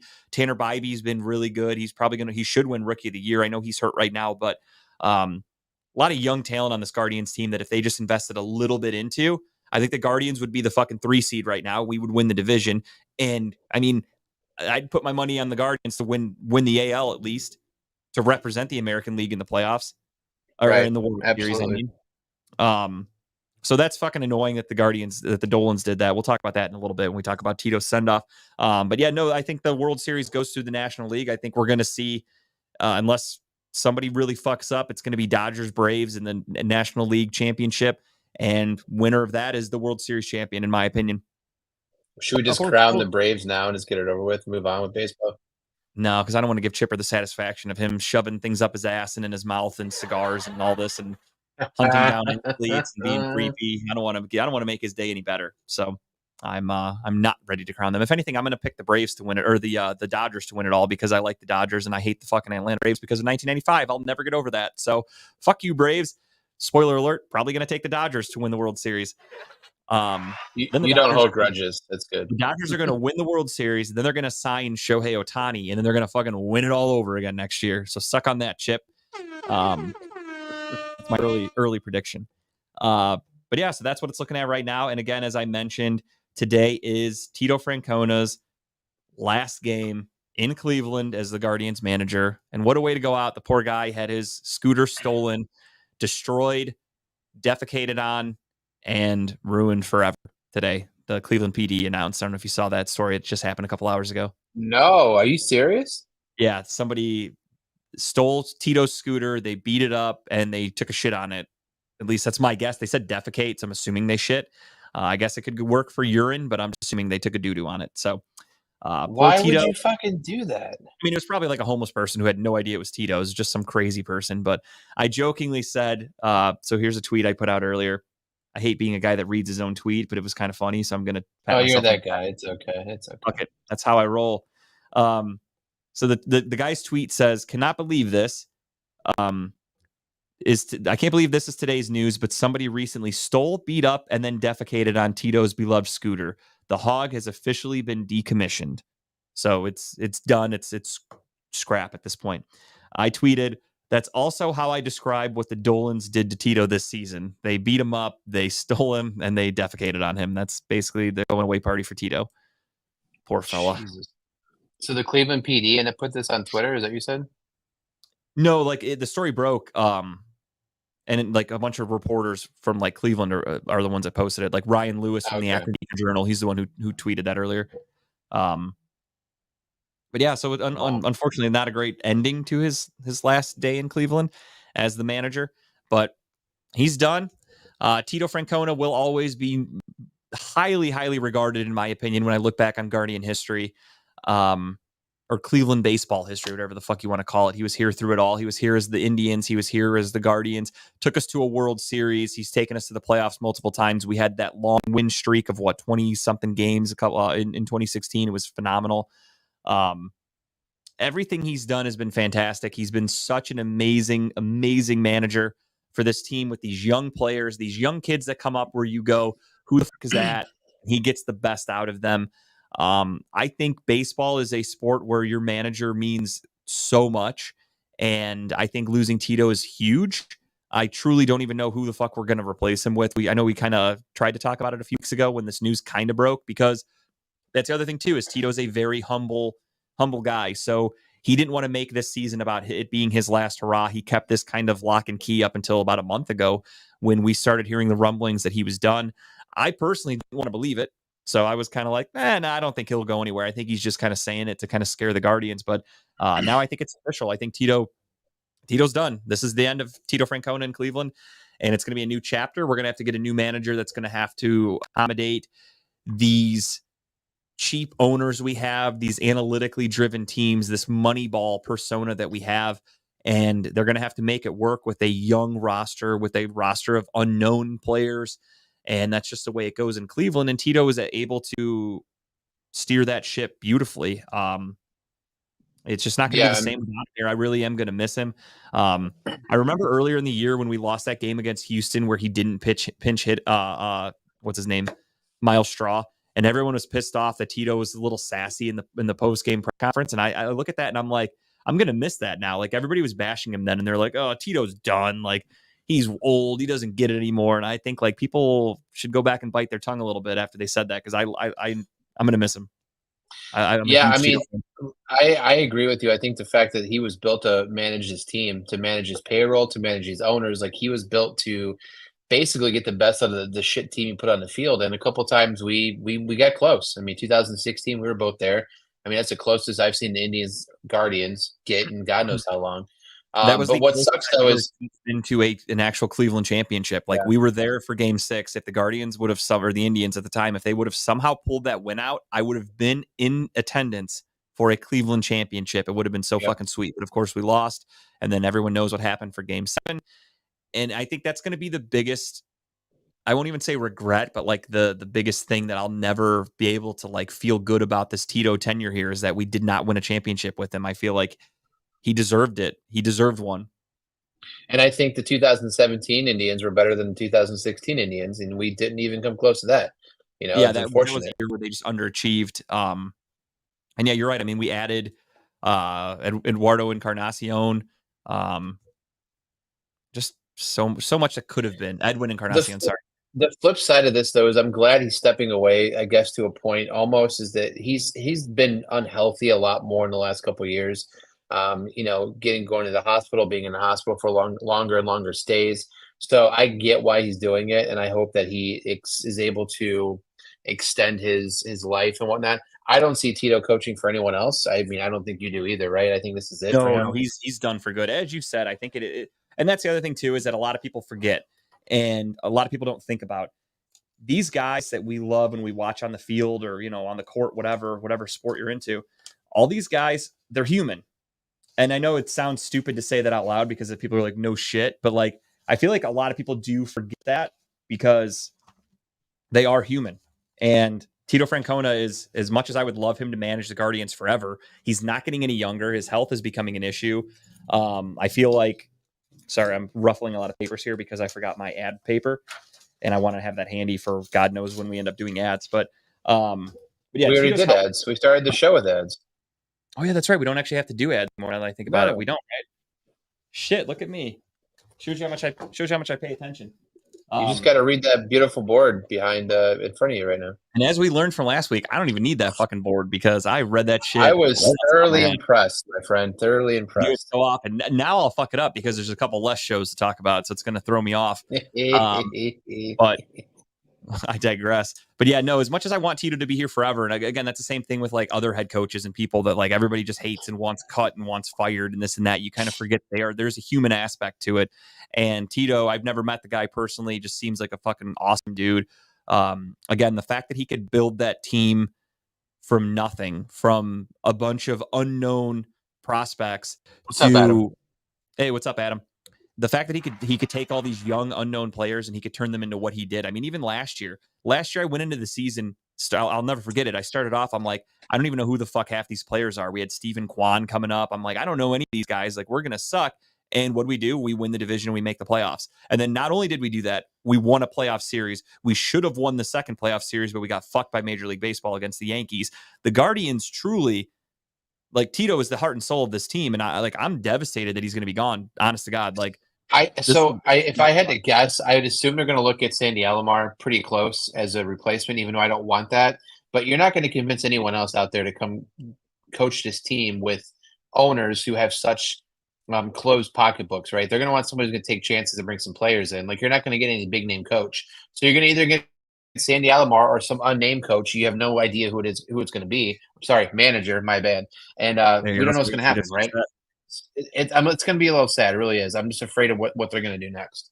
And that's my biggest worry because, like I said, managers mean so much in baseball that, I mean, this Guardians team is already kind of set up to not be that great, and we all know that. But Tito is able to turn them into something, and I'm worried that if we don't have the right person in charge, then they're not going to be able to get those extra wins by making a couple smart decisions that could lead to, 5 or 7 extra wins in your regular season. May not sound like a lot when you play 162 games, but that's a lot of games. That could mean you win the division or you don't win the division because you get a handful of extra wins because of your manager knowing what he's doing. And if we don't get a guy in here that's able to do that, or even a guy that's just not able to connect with the players and work with this money ball shit that we have as the Cleveland Guardians that don't spend money, it's scary. Tito was a perfect manager for this situation. He was a veteran, and that's my worry too. As you said, if we do go with Sandy Alomar, I love Sandy Alomar. He was awesome for the Indians in the 90s. He is a local hero. Put him at manager. If he stinks, we're all going to want him fired. And it's like, it tarnishes his legacy with the Guardians. That kind of makes me a little skeptical. But on the flip side, he's been under Tito for 10 years now. So he could realistically come in and fill those shoes perfectly because he understands how to do it. Who he learned from the best. And yeah, Adam, I'm with you. The next few years could get ugly. And I'm worried that like the Guardians are now going to retreat to the basement of baseball where we're going to be the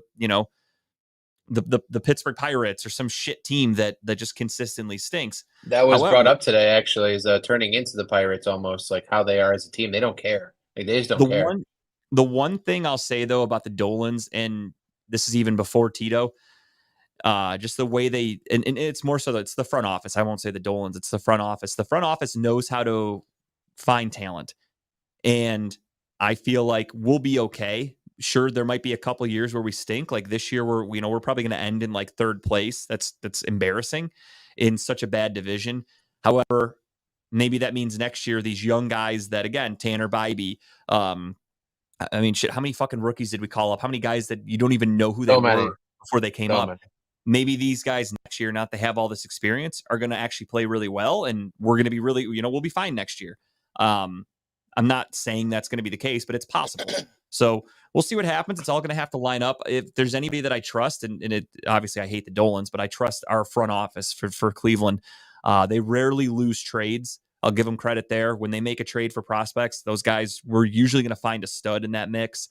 They draft well. They know how to develop players really well. So I trust them as long as, we keep all the core people in place in the front office. I'm confident going forward. But as far as manager and how the future is going to shape out, that's scary. The unknown without Tito stinks. But again, the last 11 years have been phenomenal with Tito. The team has always been a contender. I know I was hard on the Guardians for the last few years because that's just funny for me for the show.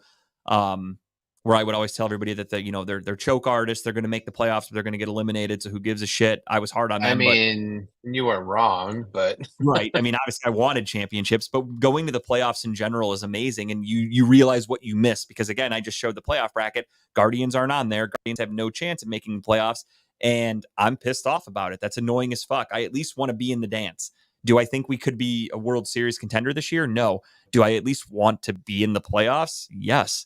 And absolutely. The fact that Tito's last year as manager is the year that the Dolans decided to sell at the trade deadline and not compete when we had first place right in our fucking grasps. I think we were a half game out or a half game up, and we started trading everybody away and didn't acquire anybody good. They brought in fucking Noah Syndergaard, who was here for a cup of coffee, and he skipped town because he fucking stinks. They didn't do anything to make the team better. They did all these moves to bring up these young, inexperienced players. And I feel like that is so fucking disrespectful to Terry Francona for his final year that you didn't try to go all in a sport of baseball where there's no salary cap. You could have made a bunch of crazy moves. And I'm not saying trade all your fucking prospects, but we could have acquired some talent to at least make a push. And they did nothing. And because Tito's it makes it seem like if they would have made a playoff push this year, that maybe Tito would have stuck around another year. But because of how bad the season went, it's like, well, it makes sense now to leave the team now, right? Because I don't see it getting better after this. That's kind of where I was at when it all happened. I remember we talked about it when the news broke that Tito was like leaning towards retirement. I remember I said that. I was like, I think he's just bluffing. I think he's trying to scare the Dolans to be like, hey, if you guys don't like actually start trying to win, I'm getting the fuck out of here. I'm not getting any younger. And apparently he meant it because he is actually retiring, and I'm fucking very sad about it. So want to give a quick shout out to Tito Francona. Thank you for everything for the last 11 years. You were absolutely one of the best baseball managers of all time, not even just in Cleveland, just in general. You were able to break the curse in Boston. You meant so much to the Guardians and to the young players on this team. And I wish you the best going forward. I hope your health stays great, and I hope you stay in Cleveland. That'd be really cool if Tito was like a local celebrity still out and about. But who knows? I could also see him retiring south and just enjoying some warm weather. They keep on stealing his moped. He's not going to get anywhere in Cleveland. What are you talking about? I don't blame him. He's going to fly the fuck out of here and never come back. So farewell to Tito Francona. Thank you for everything. I wish the last year here could have been a little bit better, but you can thank the Dolans for that. So thank you, Tito. And thanks, Tito. Best wishes. Speaking of farewells, Dame Lillard finally got to say farewell to the Portland Trailblazers today, as he was officially traded, and it did not work out the way everybody expected. When the Dame What a Lillard trade trade. when the rumors came out back in like June or whatever, right after the finals, everybody and their brother said Dame only wants to play in Miami. Dame will only go to the Heat. And kind of seemed like it's not even worth making a phone call if you're not going to trade for him. And where did he go? Milwaukee, like everybody had guessed. And not even for that much. I don't know if you saw the trade in full.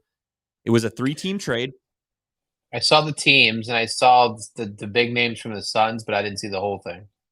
So it is DeAndre Ayton, Drew Holiday, draft picks, and there was another player. I forgot to write his name down. Tumani something, Kamara, I think his name was. I honestly I'm not familiar with him, if I'm being honest. They go to Portland. Joseph Nurkic, Grayson Allen, Keon Johnson, Nasir Little go to Phoenix. And Wow, Milwaukee doesn't lose anything. Milwaukee gets Dame Lillard. I can't believe that trade, truthfully. Like, DeAndre Ayton's an okay center. He's not great. Phoenix wants him the fuck out of there anyway, so that's doing them a favor to dump him. Drew Holiday, decent player. I mean, he's good, not great. He got dealt to Portland, and he's going to get picked up by another team. I already saw rumors that Philly, the Sixers have already called to get Drew Holiday, and there was another team, I forgot who. It might have been the Heat even, but there are multiple teams that are now inquiring about Drew Holiday because they know Portland's going to be selling. And then Nurkic and Grayson Allen were the two big names going to Phoenix, I guess. And Grayson Allen's a decent shooter. That's about all he brings to the table. Was nothing special. Nurkic is a bum, doesn't really play. But neither one of those guys started for Milwaukee, did they? Nurkic was with Portland, and he did when he was healthy. Oh, no, sorry. And Grayson Allen, I think at one point might have been a starter for Milwaukee, or he might have been like their sixth man, but that's the thing that's crazy is they didn't lose any of their starting rotation. Yeah, like when we traded for Donovan Mitchell, we had to give up Colin Sexton, who was our starter. We had to give up the dude we drafted, Achobe or whatever the fuck his name was. I forgot his name. Our first round draft pick. We had to give up multiple like top talent players, albeit Donovan Mitchell is in the prime of his career. Damian Lillard is in his 30s, which in the NBA, father time can hit you at any moment. So he's not a spring chicken anymore. Still interesting to see that, though. When I saw the details of this trade, I was kind of like, that's it? You mean to tell me no other team could beat that? I saw Toronto really tried to get him, but they weren't willing to trade OG Anunoby, or however you say his last name. They refused to deal him. Did he have a no trade clause, though? Like, he had to choose where he wanted to go, right? I don't think so. I think he just kind of came out and said he wants to be in Miami. Okay. I don't remember. You have to look that up. I honestly don't know. But either way, the trade happened. He's officially gone. He is in Milwaukee. I did not see that coming. The one good thing it shows for me as a sports fan is that these small market teams like Miami or Milwaukee are able to land these superstars, and that makes me really happy as a Clevelander because Milwaukee no trade clause. He did have a no trade clause. No, he did not have a no trade clause. Okay, I didn't think so. Yes, yeah. He had no say in it, so it was whatever Portland wanted out of the deal. And I find it hard to believe that that's the best deal you could have gotten. I don't know. That's crazy to me. The East suddenly gets more loaded than it already was. And that's the one bummer is right there. Now another, like the Cavs already were going to have to go through the Bucks if they ever want to get a championship. And now you add Dame Lillard to the Bucks. But it is what it is. I'm not too worried about it. I mean, the Cavaliers, my buddy texted me that earlier and he was like, damn, I'm pissed. Dame's going to Milwaukee, another team in the Cavs way. And I'm like, dude, we couldn't get past the fucking Knicks. I'm not worried about the Bucks right now with Dame Lillard. we got enough issues to worry about. So we'll see how it all plays out. I expect the Cavs to be a good team. I do like the acquisitions they made this offseason, but we'll see it all play out and shape out on the court. Earlier, I did mention that I will be on Loud and Local this Sunday from 7:30 to 9:30 here live at Redline Radio Studio 1.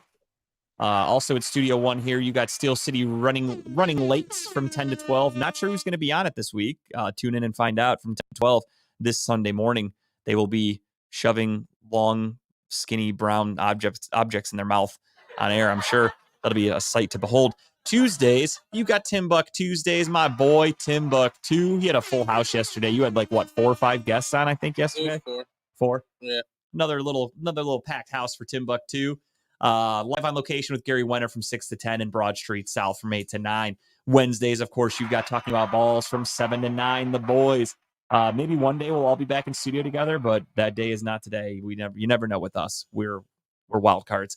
On Thursdays, you've got that guy Dub. He checked in earlier today. Shout out to Dub. 3 to 4. Always doing good interviews. You never know who he's going to have on the show either. I haven't seen his post this week for who's going to have on, so I can't promote it. But check it out from 3 to 4. You know he's going to have somebody good, somebody interesting, all over the spectrum. That's what I love about Dub's interviews. Also on Thursday nights, 7 to 8, you've got the Lex Vegas show. Lex was live last week from Quaker Steak and Lube. Did a great show. He had Davis as guest / co-host, so wasn't too bad.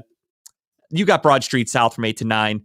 And then on Saturdays, you've got Unscripted from 10 to 12 in the morning with Dave, and who knows who the fuck Dave's going to have with him. Might not even be Dave. Sometimes it's Chipper and Adam. You honestly never know. Tune in to find out. TMI from 5 to 8, that 3-hour show. I still can't get over that. 3 hours is a long fucking time, but takes stamina. It takes endurance. I definitely know we could do 3 hours pretty easily if we wanted to. I don't want to, though. I want that on the record. But we could do 3 hours. Yeah, I know you don't. Comedy and Cocktails with Jen from 8:30 to 9:30, rounding out. I'm actually on this episode of Comedy and Cocktails. Yeah. Are you really? Hell yeah! Is it live or is it recorded? Recording. Oh, it is. Okay. Hell yeah! Check that out on Saturday night. You got Timbuktu 8:30 to 9:30 on Comedy and Cocktails with Jen. You don't want to miss that. So that's your show schedule here at Redline Radio. Check it out. Did you do that from memory or did you go off the board? I went off the board with that one because I wanted to make sure I did it properly, if that makes sense. I didn't hear any beeps or anything. It's weird. Okay. Nor will you moving forward. At any rate. What's that? Nothing. I was going to say something, but we'll move on. We'll move on. We're being mature this week, everybody. Yeah. We are the mature adults here and Talking About Balls. That's all we ever act, and we promote that kind of We're not only the best show at Redline Radio. We're not only the outlaws at Redline Radio. We're also the most mature Redline Radio. We're just the everything at Redline Radio. We mean a lot to Redline, and Redline means a lot to us. That's why we're here. That's why we're being responsible, mature adults. You know, we're having a moment right now.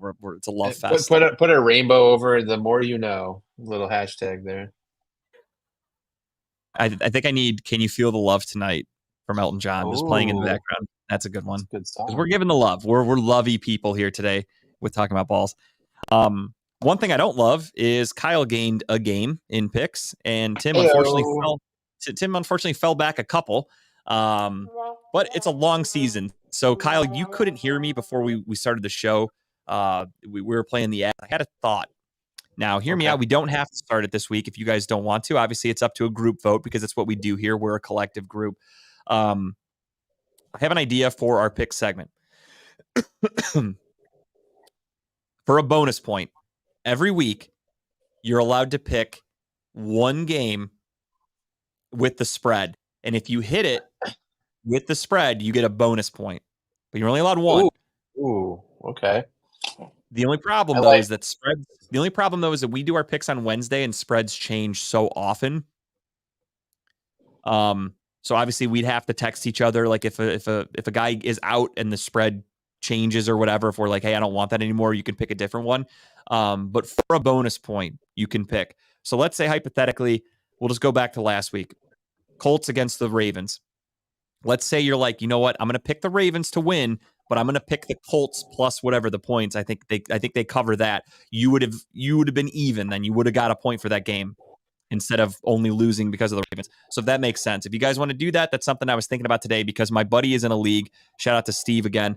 He is in a group that does picks. You have to pick with the spread, but they only give you like 6 games and they make sure they're the hardest fucking ones. And you're allowed to pick one of them as your quote unquote lock of the week. And if your lock of the week hits because you put you doubled down on it, essentially, you get bonus points. And I was thinking about that and I'm like, that's kind of cool if we did that. Because he sent me his list and I was asking him, I'm like, where the fuck is this game? Where's this game? Like, I want to pick on other ones. These are all really hard. He goes, they do that on purpose. They only give you these fucking difficult ass games to pick on. But one of the ones he showed me kind of had me intrigued. And I was like, if it were me, I would pick that one as my lock. I don't know why. I just have a good feeling this week. So I have one ready if you guys are interested in doing it. I'm all ears. So totally up to you guys. If you guys want to do this, I'll Oh, tell you which. I already have Okay. my team picked. If we're doing it this way, I already have mine selected. So Tim, if you want to go on, I think you could even do it just from ESPN.com. If you look up the upcoming schedule, it should show the spreads next to the games. Or if you just want to Google like NFL spreads this week, if you want to pick your game, if Kyle, you have one, and I think I have one, so we will do that and we'll give it a shot for bonus points. Bonus. So I'll tell you mine when we get to the game. Do Obviously, you want to guys do can it all the now, or same. do you want to do it? Yeah, okay, yeah. That's what I'm saying. When we get to the game, we'll just say I'm going to pick this, and also I'm going to pick this as my pick. So when I write it down, I can put a note next to it with the score, so it'll be easier for me to keep track of. So we'll do that going forward. So now, with that being said, we are in week 4, and as you guys can see the scoreboard there, it is JG 32-16, Kyle 30-18, Tim Buck 2 is 27-21. Unfortunately, early in the year, you could make those 3 games back with fucking ease, and now you have another way to make some games back, and that is with a little bit of a spread.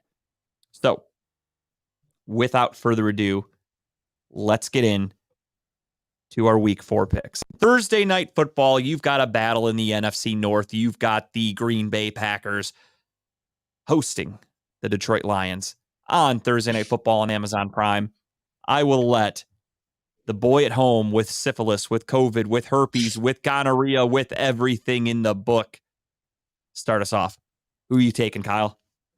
Give me the Detroit Lions. I don't trust Green Bay. I don't know what team they are, but the Lions, they're at home? No, they're away. Either doesn't matter. Away. Give me the Lions. Give me a Lions. Yeah, that's kind of how I feel about it too. I look at it as the last time the Lions were in Green Bay, they were taking on a much better Green Bay team that had Aaron Rodgers at quarterback, and they still found a way to win. Now they're going up against Jordan Love, who, don't get me wrong, the Packers are 2-1. They won last weekend, but had to come back and beat Jameis Winston after Derek Carr got hurt. I think the Lions are a much better team than the Saints, and obviously it's any given Sunday, so you never know what's going to happen. But I also think the Lions are just a better team. So I'm going with Detroit. I picked them to win the division. I picked Dan Campbell to win Coach of the Year. All of those things can't happen if I pick them to lose games. So I got to pick them to win. Tim? And we got a clean sweep of Detroit. That didn't go well for us last week when we had clean sweeps. Most of those games lost, so maybe that's not a good sign. But we'll see what happens.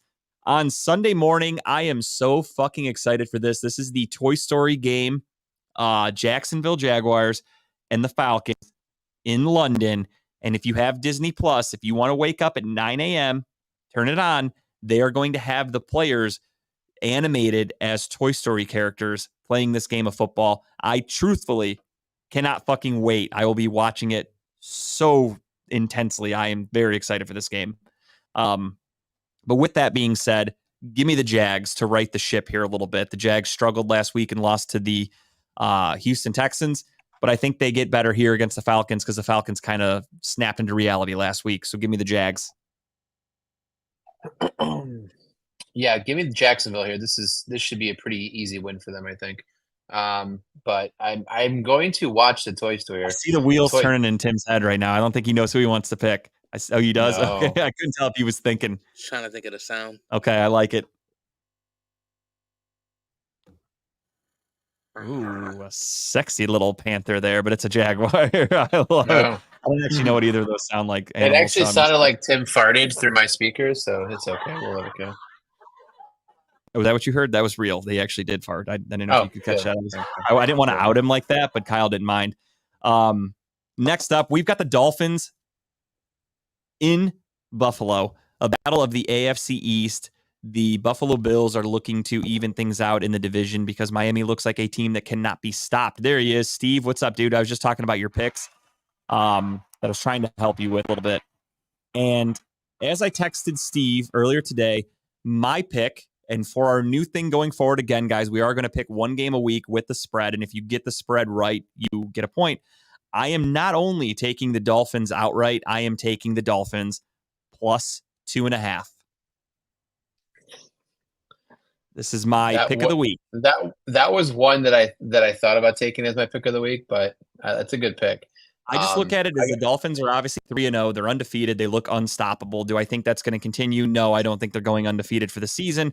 Buffalo's defense is actually second best in the NFL depending on what kind of variables you look at. Their defense is very good. Don't let that week 1 loss to the Jets fool you. However, I just think Miami is riding high right now. The weather's good. I think they'll slow down as everything starts to kind of catch up to them. But right now, I think they're unstoppable.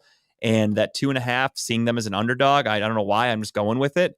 So give me the Dolphins plus 2.5 and winning the game outright. So doubling down. I like that. So we don't have to double down on our pick of the week, though, right? I could pick another team. No, again, you could take the spread. Yeah. Okay.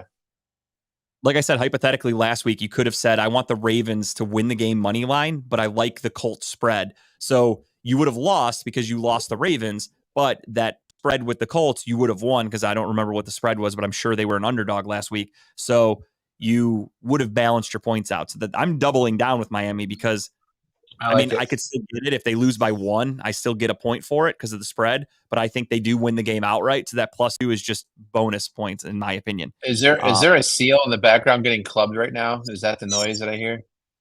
It's Tim still has some chicken wings stuck in his teeth from last week. He's just trying to pick it out right now. Give me the Dolphins in this one. It's going to be a fun game to watch, but yeah, give me the Dolphins to win this outright. You said Dolphins as well? Oh, that was a dolphin noise that was happening. That makes more sense now. Okay, that makes sense. I didn't even put that together, honestly. I was like, that all clicked. Snowflake, Finkel's Einhorn, Finkel. All right, we got a clean sweep of Miami right there. Looks like nobody's got any love for the Buffalo Bills, and I am okay with that. In a battle of 0-3 shit shows, who prevails? Did you see the meme where they said, can you move this to Wednesday at 3 a.m.? I would watch it still, actually. I'm not going to lie to you. They're actually, it's fucking crazy if you look at the schedule, how this works in the NFL. I don't understand like how it's that Jumanji shit that Grape talks about. There are 4 0-3 teams in the NFL, and they are all playing each other this weekend. Oh, yeah, you're right. Vikings, Panthers, too. Vikings, Panthers are the only 0-3 other 0-3 teams, and they face each other. And the Broncos and the Bears are also 0-3, and they're facing each other on Sunday in a really, really shitty who gives a fuck game. The Bears there's no look like. Go ahead. Sorry. I said there's just no way that Denver can lose this game, right? I mean, I know there's a way, but there's just no way that Sean Payton comes out after that assing last week and doesn't have his team fully prepared to beat the shit out of the Bears. With that said, I give me fucking Denver here, because if they don't win this game, then I'm seriously concerned for that team. Yeah, that's kind of where I'm at too. If you lose 70-20 and then you're going to come out and lose to the Bears, who truthfully look like one of the worst football teams of all time. Excuse me, Sean Payton should be fired right then and there. He should have a less of a tenure than Urban Meyer did with the Jags. Like, he should be fired before they even get on the plane, because it is a road game. Yeah, give me the Broncos or give me death here. I think this could be a lead pipe lock of the week, but these teams also do stink. So I'm not willing to bet my reputation on it. But if I had to pick one game or just straight up money line where I'm like, fuck it, I have to be confident in one win, it would be Denver. Like, if I'm in a survivor pool that doesn't mean anything, like the one I was actually in a few weeks ago because I sucked and I got eliminated in the first week, I would pick Denver probably this week. Tim, this is a tough one. I'm gonna go with my first mind, and I'm gonna go with the. You're going Bears, okay? Because they're at home. I do agree with the Broncos. Both teams stink, so it really is a double-edged sword. Yeah, it's a tough game. All right, Timmy's going with the Bears. Let's do it. I like that though when we have different picks. It makes it fun for me when I'm doing. I'm writing everything out. Not working for me to go against y'all. No, it's not. But I do like it though, because I get to finally use my red marker, because I use a red marker when I cross off the losing games, and it's kind of nice when I get to do it. So I'm glad Tim picked against us right now, because it's my red marker is going to get some use next week, I think. With that being said, next game, Steelers at Texans. The CJ Stroud show rolls on. They did upset the Jags last week. Can they upset the Pittsburgh Steelers? This is an interesting game. I want to go with my heart. My heart says take the fucking Texans. My gut's like, we'll go with Pittsburgh. But I also feel like I do have a bit of a curse in me, to where if I just pick Pittsburgh every week, then maybe I'll curse them. So I might just have to try that. I'm going to start with this week. Give me the Steelers. I don't want to do it. I'm doubling down here. Give me the Texans and give me the Texans plus the 2.5. All right, we got Kyle's spread points right there. So he thinks they're going to win the game outright and 2.5. And Steve said he's rolling with the Colts minus 1.5 at home. Colts take on the shitty LA Rams, and Anthony Richardson is playing this week. So Steve is a big Anthony Richardson believer. That is the lock he's going with. Again, I'm a gambling man. I'm rolling the dice. I'm going with Miami. I don't know why. I got a feeling about it, and it's more than likely going to bite me in the ass. But that's the way she goes. Tim, who do you got in this battle of the Shittsburg versus Houston? I know you usually say fuck the Texans, but it's going to be hard for you to say it this week. Because I say fuck both these teams. Yeah, exactly. I'm still going to say fuck the Texans. All right. I think it's still the Bullets out. Pittsburgh, it is a 2 out of 3 Pittsburgh pick right there. Who picked Pittsburgh? Tim did? Tim and myself. Oh, you boys. Come on. Again, I'm doing it strictly only hoping that I curse them. I'm Okay, willing to all right. lose a point there if they lose the game. I'm okay with it.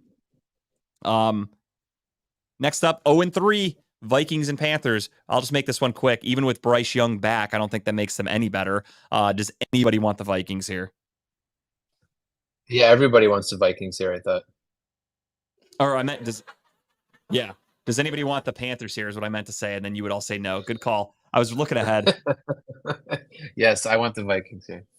All right, we all want the Vikings. This was going to be the one that if it was allowed with Steve's thing, I was going to tell him to pick this game, but they don't have it. You got to go Skull. I'm trying to do Skull. Fuck it. Skull. That's what they yell. I don't know what the fuck it means. Some like weird Viking shit, Nordic stuff. I don't know anything about it. But yeah, I was going to tell Steve, like, this would be the one I would take. I would take Minnesota -4. But what can you do? Yeah, I think Minnesota boat races Carolina, but I do too. Bryce Young stinks, and not if they had Andy Dalton playing, I would think that the Panthers could kind of keep it close. But now that I know Andy Dalton is not playing, I'm like, well, fuck it.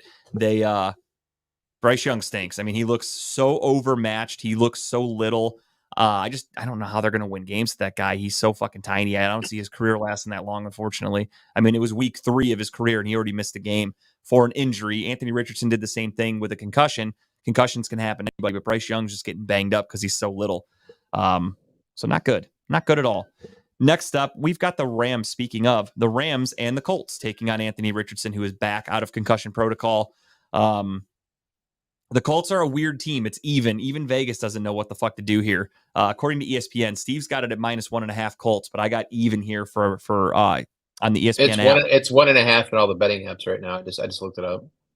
Yeah, it's a weird game. You saw the Rams on Monday Night Football go to Cincinnati and they struggled. And then you see the Colts with Gardner Minshew, who was supposed to be the lesser of the quarterbacks, win against Baltimore. Now you have Anthony Richardson back, who at times has looked great because he's a scrambling running quarterback. And then at other times he looks like a rookie who makes horrible decisions. So I don't know what to make of either of these two teams. So even is very fucking fair, if I'm being honest. This is a tough one. So with that being said, I do not want to start it off. Either of you two, if you guys want to take helm. Exactly. I don't even know what to think here. Can I pass? Is that allowed? Yeah. Give me the Colts. Actually, you know what? I got to stick to my rule of thumb is in a 50-50 game, I go with the home team. So I got to go with the Colts, I guess. Yeah, I'm taking the Colts here as well. Indy with a sweep. Watch the Rams come on, win like fucking. They're gonna kick the shit out of them. 60-10. It'll be like when the Seahawks week 1, we all picked the Seahawks because we're like, well, the Rams stink, and the Rams went out and beat the fuck out of them. That's exactly what's gonna happen here. Next up, NFC South matchup. The Buccaneers take on the New Orleans Saints. The New Orleans Saints are without Derek Carr for the foreseeable future. He got injured, and Jameis Winston will be the starting quarterback. So you have Baker Mayfield against Jameis Winston, the battle of 2 number 1 draft picks who nobody really wanted after their original team was done with them. Where do we go from here? The Saints looked like pure dog shit when Jameis Winston went into the game on Sunday.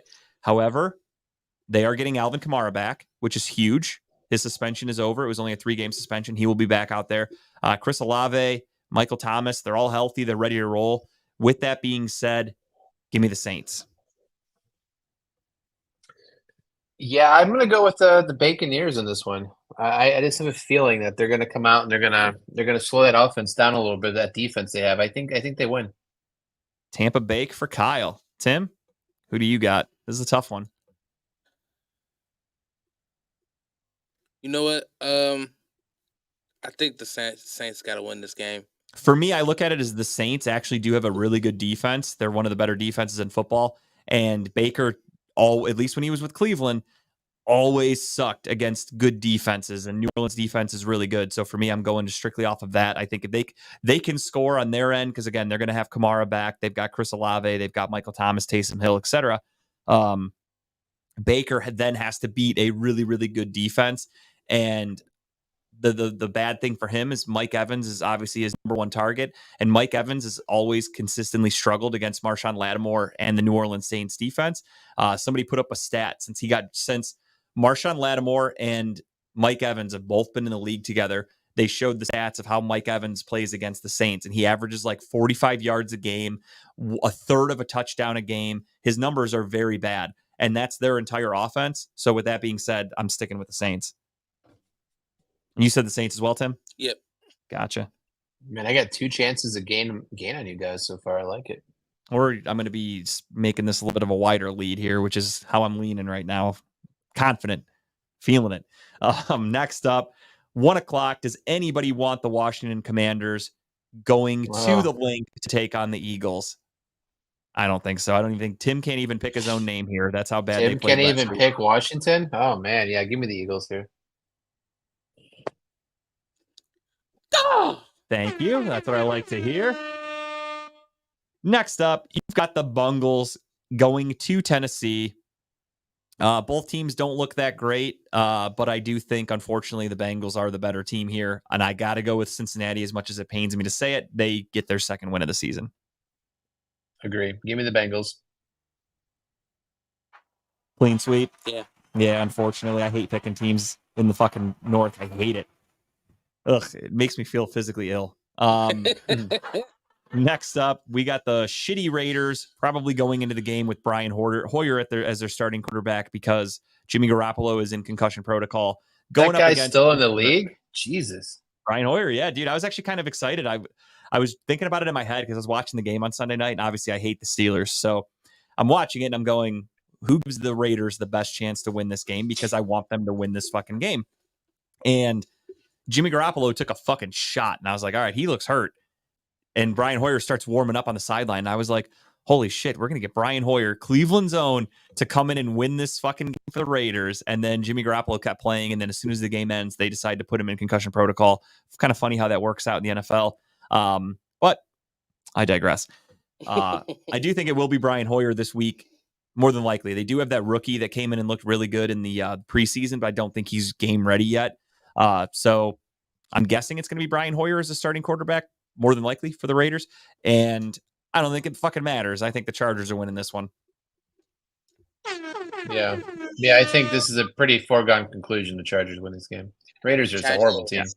The Chargers defense stinks, don't get me wrong, but their offense can score with the best of them. So with that being said, a Justin Herbert versus Brian Hoyer or versus, I forgot his name, their rookie quarterback that they have. Give me the Chargers. Even though the Chargers are down Mike Williams, he's not there. I mean, Keenan Allen's going to be leaned on a lot, but still, I like the Chargers. And they drafted Quentin Johnson? Out of TCU, the rookie wide receiver. So they got him. He's going to now get some more reps, and he's going to be much more involved in the offense. So I think they're going to be just fine. Next up, we've got Bill and the Patriots and Ezekiel Elliott going to Dallas. Or, of course, this will probably be the game that they play on my local TV station for Fox because it's the fucking Cowboys, because that's all they play. I don't know what to make of this one. The Cowboys looked like dog shit last week against an Arizona team that's just out there hustling, just out there trying their hardest. Now they're going up against a team that's very well coached, literally arguably the best football coach of all time, who is going to be able to expose their issues and shut people down. And can they pull Who off the W? also has Ezekiel Elliott on their team, who probably knows some of the signs and the call He outs knows to their Dallas. offense fucking through and through. So Right. this one's tough. I got to go with the Cowboys because I do think the Cowboys are one of the better teams in football. But if the Patriots win this game, I will not be surprised. But I'm not confident enough to pick them. So give me Dallas. Give me What's the that spread big on this D. Am game? I right, Chipper? What's the spread on this game? I got Dallas -7 on ESPN's app. God, I should have switched and taken this one, taking the Patriots in the points. Damn. Yeah, that's what I'm going. Give me the Cowboys on this one for the outright win. Tim, were you taking the Patriots and the points here? I'm taking the Patriots and the points. Are you picking the Cowboys to win outright then, or are you taking them too? Gonna take the Patriots. Double down. All right. So wait. So you're taking the Patriots and the points? Yeah. Okay. New England Double down. +7. And then Kyle, who are you going with? I'm sorry. I'm taking the Cowboys to win. Okay. Tim, this would be a big 3-point swing for you, or this 2-point be huge, swing for you man. right there. That would be sick. You're either sinking into the basement hard or you're going to make a fucking epic comeback. Yeah, it's going to be interesting. So my Aunt Julie there, she asked my thoughts on the Holy War this Saturday really quick. We don't talk a lot of college on here because we just don't have time for it, if I'm being honest. But the Holy War is, of course, BYU and Utah, the Mormons. Give me Utah by 1,000,000. I think Utah is just a really fucking good team. Their defense is legit. So I think Utah wins that one easily, in my opinion, at least. Again, I'm not Utah, a huge... BYU. Yeah, no, I mean Utah's a really good team. Utah's defense is like arguably one of the best I've ever seen. They're really good. So I would take them in a heartbeat over BYU. Currently, BYU is not a very good team. Do they say a prayer before the game starts? They're going to do some real weird shit religiously. Mm-hmm. Oh, St. Ed's and Iggy's. I'm sorry. The Holy War. I was looking at college. I didn't even know they played this weekend, to be honest. St. Ed's. Yeah, I think St. Ed's is still really good, right? I don't really follow high school football that much, to be honest, but I think they're still pretty good. It's creepy to me to follow high school football as like an older man. They did, huh? Tito's last home game. Tito gets the W. Congratulations to Tito. We already gave him this beautiful send-off. And yeah, my apologies. I was looking at the Utah BYU. That's the Holy War that I knew. I didn't even realize that Eds and St. Ignatius play this weekend. Yeah, probably I would go with Eds. I honestly, I don't really know. I don't follow a lot of high school football. That's I won't say it. I had a joke. I'm not going to say it. I'm a bigger man. Bigger man. Mm-hmm. Proud of you. Thank you. Thank you. Especially when it involves children. You don't cross certain lines. All right. Yeah, probably shouldn't. We're already banned half the time anyway, so it's all right. Exactly. I got to be smart here. Niners Cardinals. Does anybody want the Cardinals? I know they upset. They upset the Cowboys last week, but the Niners are a different animal. I think we're all going to go clean sweep San Francisco here, huh? I think you know how I feel about. Did you see the spread for that one, by the way? I didn't. 14, Minus right? 14, dude. I could have done that one. Yeah, you know you're degenerate if you're looking at spreads for gambling for high school, because that's a real thing that people do, and that's fucking bananas. Man, I'll get there one day. I'm a degenerate, but I'm not that bad yet. Things are going to change. All right, yeah. So give me San Francisco. Give everybody San Francisco, I should say. But yeah, that's a huge spread, 14 points. The only issue, though, is I think that there's a good chance that the fucking Niners will win by more than 14. So I'm not confident in touching that one at all. Sunday Night Football, you've got Taylor Swift and the Kansas City Chiefs taking on the New York Jets in New York. The NFL is fucking pissed that Aaron Rodgers cannot be at this game because Aaron Rodgers is a Swiftie. If you had Taylor Swift in the crowd with the Kansas City Chiefs and Aaron Rodgers, I think the NFL's head would fucking explode. The NFL is not a person, it's an entity, but everyone in the NFL would fucking explode. Roger Goodell, first and foremost. They're going to fly her out to this game. You know they're going to put her in those stands. She will be shown. This is going to be like betting on the Super Bowl for a prop bet. It'll be how many times is Taylor Swift shown during the game. And I think if you set the over-under at like 3, I'm banging the over on that. Banging it. But I'd have to look that up if that's a prop bet. I'm banging. I'd like to bang something with Taylor Swift, if I'm being honest. I think she's good looking. She gets a lot of heat from people. I think she's a good looking woman. Agree. I'd like her to write a song about me one day, if you know what I mean. Chiefs and Jets. Anybody want the Jets? No. Yeah, I didn't think so. Give me the Chiefs. Kansas City. Cleveland Heights is finest. Travis Kelce is going to get a nice little win, and then he's going to go bang. Go get another win. Go get another win. Already confirmed she'll be there. Oh, yeah. She'll definitely be there. The NFL needs her there because of the lack of Aaron Rodgers, truthfully. They need a storyline for this game other than watching Zach Wilson get the shit kicked out of him for 3 hours. So being able to see Taylor Swift and Donna Kelce together, I'm all for it. Another week of memes and videos of those two staring at each other. Can't wait. It's going to be great. Awkward high fives and weird moments of her not understanding what's happening. Again, everybody out there, count your fucking blessings that it's not Jackson Mahomes getting all this hype right now. Okay, so take the good with the bad. If you're not a Swiftie, that's fine. But would you rather see Jackson Mahomes doing his little fucking weird uncoordinated? Isn't he ready to go to jail for sexual harassment or some shit like that? Is he getting sued right now? How that got swept under the rug, I don't understand. But I'm ready for him to go to jail for literally anything. I guess clear video evidence means shit, right? I guess so. Huh? You know, when you're a Mahomes, apparently. And I think he's not, there's anything wrong with it at all. I am equal rights all through and through. I thought he was gay. Oh, I thought so too. I always thought he was gay. And then this video comes out of him trying to make a move on a girl. I almost feel like he did that on purpose. What a beard move that was. Yeah. That's why I feel like there was and this is all pure conspiracy. I'm going down into Conspiracy Carl's bunker right now. Oh, yes. But my conspiracy is that his people, because Jackson Mahomes has a fucking agent or whatever. He has a team. I bet they told him, like, you need people to think you're straight because everyone hates you right now, which is wrong. Not that people molest somebody.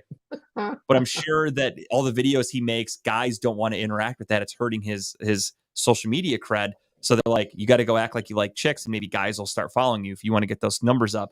So they were like, go out there and assault a woman, but she was in on it. So it's not, it's a victimless crime, my guess. They paid her to be in the video. They paid her to he didn't even, if you've ever seen the video, it really wasn't even that bad, honestly. No. So I think it was just done to get the word out there so everyone could go, oh shit, I thought he was gay. And then now you're like, well, let me look into it. And then he gets more followers, he gets some traction, he gets some clout, and you never hear of this again because the woman was paid to be in this video because it means nothing. It was fake and bullshit. So that's my conspiracy for the week. That's my conspiracy. I'm going with it. I'm sticking with it. Monday Night Football, of course, it wouldn't be Monday or Sunday Night Football without a team from the NFC East. And that is, of course, the New York Giants host the Seattle Shithawks. And Steve's gone off. Is he? Would I date Taylor Swift, guaranteed to be with her forever and reap the benefits? Any stipulation?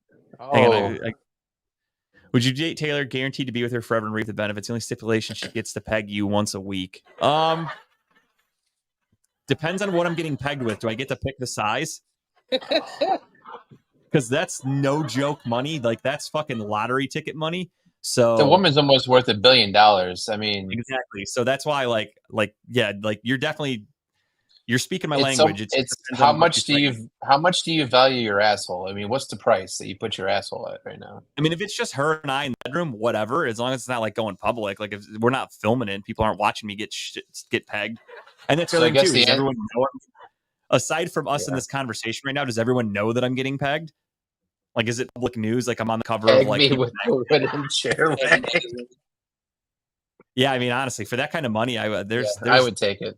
There's a short list of things I wouldn't put up my ass for that kind of money.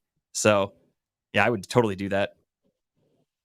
And I think eventually she would learn to love me for me and wouldn't need to peg me every week because I feel like I'd be getting pegged for punishment.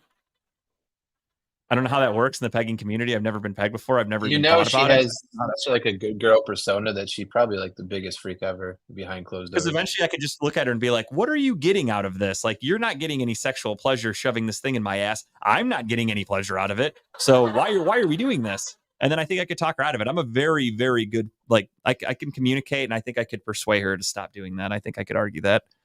I would definitely have to get a few times to earn the contract, and that is what it is. But I think eventually, I think we could.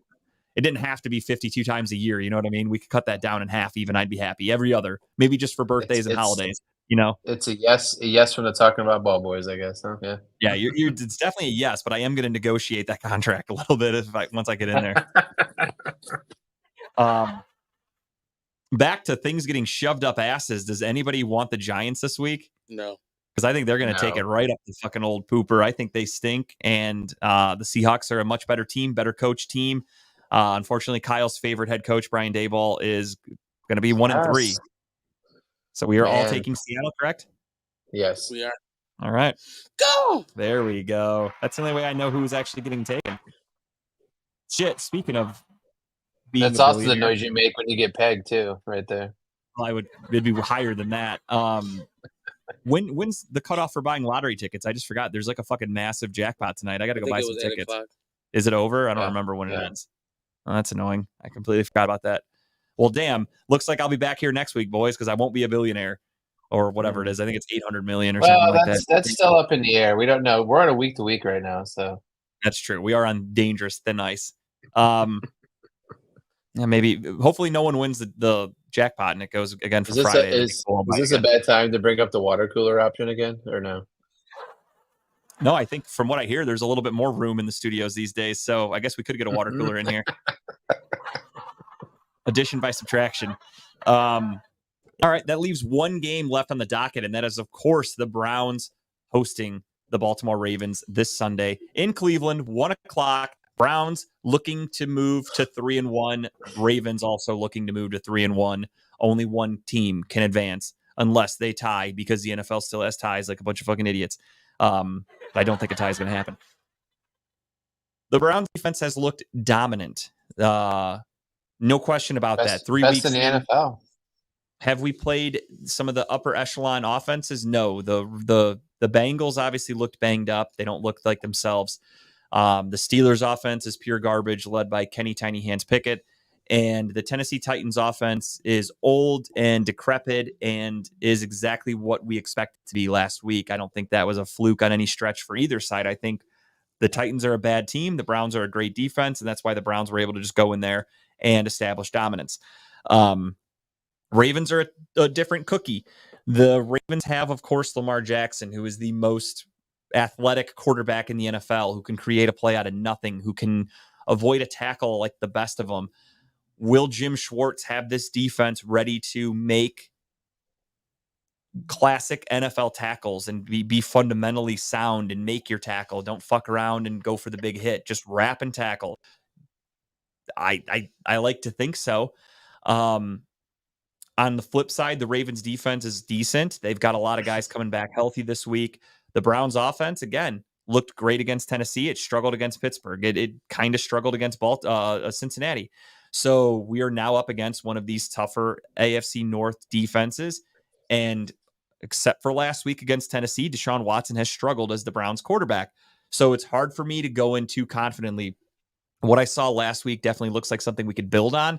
Do I think it's something we will continuously see every single Sunday? I hope so, but I'm not willing to stake that yet. With that being said, we are at home. For some reason, we can beat the Ravens. We beat them last year in Cleveland. Deshaun Watson's first game against them. We beat them on that Saturday. I'm sure you all remember. Give me the Browns. I do think the Browns can win. I do think our defense is legit. I think our offense is going to be just fine. And the key to this game is create turnovers. That's the one big thing that everyone's talking about for this defense, is as dominant as it is yardage-wise and getting the team off the field on third down. We haven't created that many turnovers. Our only turnovers came against the Steelers in week 2. So the defense can really step their game up and get some turnovers. And I think that's what we need to do against Lamar here. We need a couple sacks, strip sacks, I should say. We need Lamar to fumble. We need to make Lamar make bad decisions throwing. I've always said I don't think Lamar Jackson's that good of a quarterback. He kind of gets bailed out because of his athleticism and because of the extended plays. If we can create tough situations where he needs to throw the ball fast and our defense is in a good position and he's not able to read it, I think we can create a lot of turnovers on Sunday. So yeah, with that being said, give me the Browns. I really do think the Browns are going to win. This isn't a homer pick. This is legit. I think the Browns are a good team. I think this defense is legit. And This is it. Shit or get off the pot. Let's win a game on Sunday, boys. I have PTSD when it comes to the Ravens, right? I just see Lamar running all over us. Lamar breaking tackles and making plays, extending plays. But the other side is that we have an amazing defense this year. So the key to this game for me is for JOK to do what JOK was brought in for and spy the shit out of Lamar Jackson this week and make sure he doesn't get out of that backfield. And if he does, maybe only give him what 5-6 yards. That's it. So let's not let him kill us like he's known to kill us. And I agree with Jason's comment. Our secondary will get tested, but I trust our secondary. I think that we have the right people in place this year to do what they're supposed to do. With that said, give me the Browns. I think the Browns win this game. I don't want to say as dominant as they did against the Titans, but I think it's going to be a pretty one-sided game. And I'm hopeful, knock on wood, that Watson can continue that offensive growth like he had last week too. Just keep the ball going one direction, not both ways. I'll be happy with that. So can't win them all. Yeah, I definitely think we will get tested deep a couple times, but the key to that is, of course, the defensive line. If you get to Lamar Jackson fast, don't give him time to set up these deep balls. Don't give him time to extend plays. That's the key to this game. Keep him, I know easier said than done. You know, every team tries to do it. Keep him contained in the pocket. Basically, go back and look at any defense a team played against the Ravens in a playoff game where Lamar Jackson has continuously shit the bed. And if you bring it like that, I think this Browns defense, they're playing at a caliber like that where they do not take their foot off the gas. So if you go out there and you play with this physical defense from start to finish and you play it like a playoff game, Lamar clearly struggles in the playoffs. Keep that mentality and that attitude up, and I think we're in really good shape. I think the Browns win this one. I think the other thing that works for us, though, is the Ravens offense is hurt, right? I mean, they're down 2 running backs right now. I believe Odell's out still or possibly going to be out again. So they're not knowledge. Yeah, so they're not 100% on offense, right? So they're going to 100% rely on him to beat us single-handedly. So if we just focus on that, I think we control this game. Absolutely. Tim, you said you're taking the Browns as well? Big Brownies. Let's go. So one thing I wanted to bet on for my bet stamp pick this week, but it wouldn't let me, is I was going to take Myles Garrett to get a sack. I think he's definitely going to get a sack. He usually does against Lamar. So that's one that if you can find that. BetStamp did not have it up yet. For whatever reason, they didn't have a lot of options for Sunday's games yet. I think we're a little too early. But I forgot to mention it earlier. My BetStamp pick this week, if you guys want to roll with me, is which last week I think I took Christian McCaffrey for a touchdown, and that fucking nailed. So if you guys want to keep rolling with me, this train is moving out of the station. My pick this week is for tomorrow night. Let's just have a little fun with it because it's a Thursday night game. I am going Jahmyr Gibbs to get a touchdown against the Green Bay Packers. And you can do that. I believe it is. It's plus 125, which isn't great, but it's still good. I mean, that's positive money. Who doesn't want positive money? And you can get that one from FanDuel, plus 125 on FanDuel. If you don't like FanDuel, DraftKings has it at 120, so it's not that far off. Just the 5. So, but my pick of the week for BetStamp, again, you guys can play along with us at home, and that is at if you use the link. I just fucking had it and I somehow lost it. Signupexpert.com/TBB. That is Tokyo Baloney. I don't know what they actually say.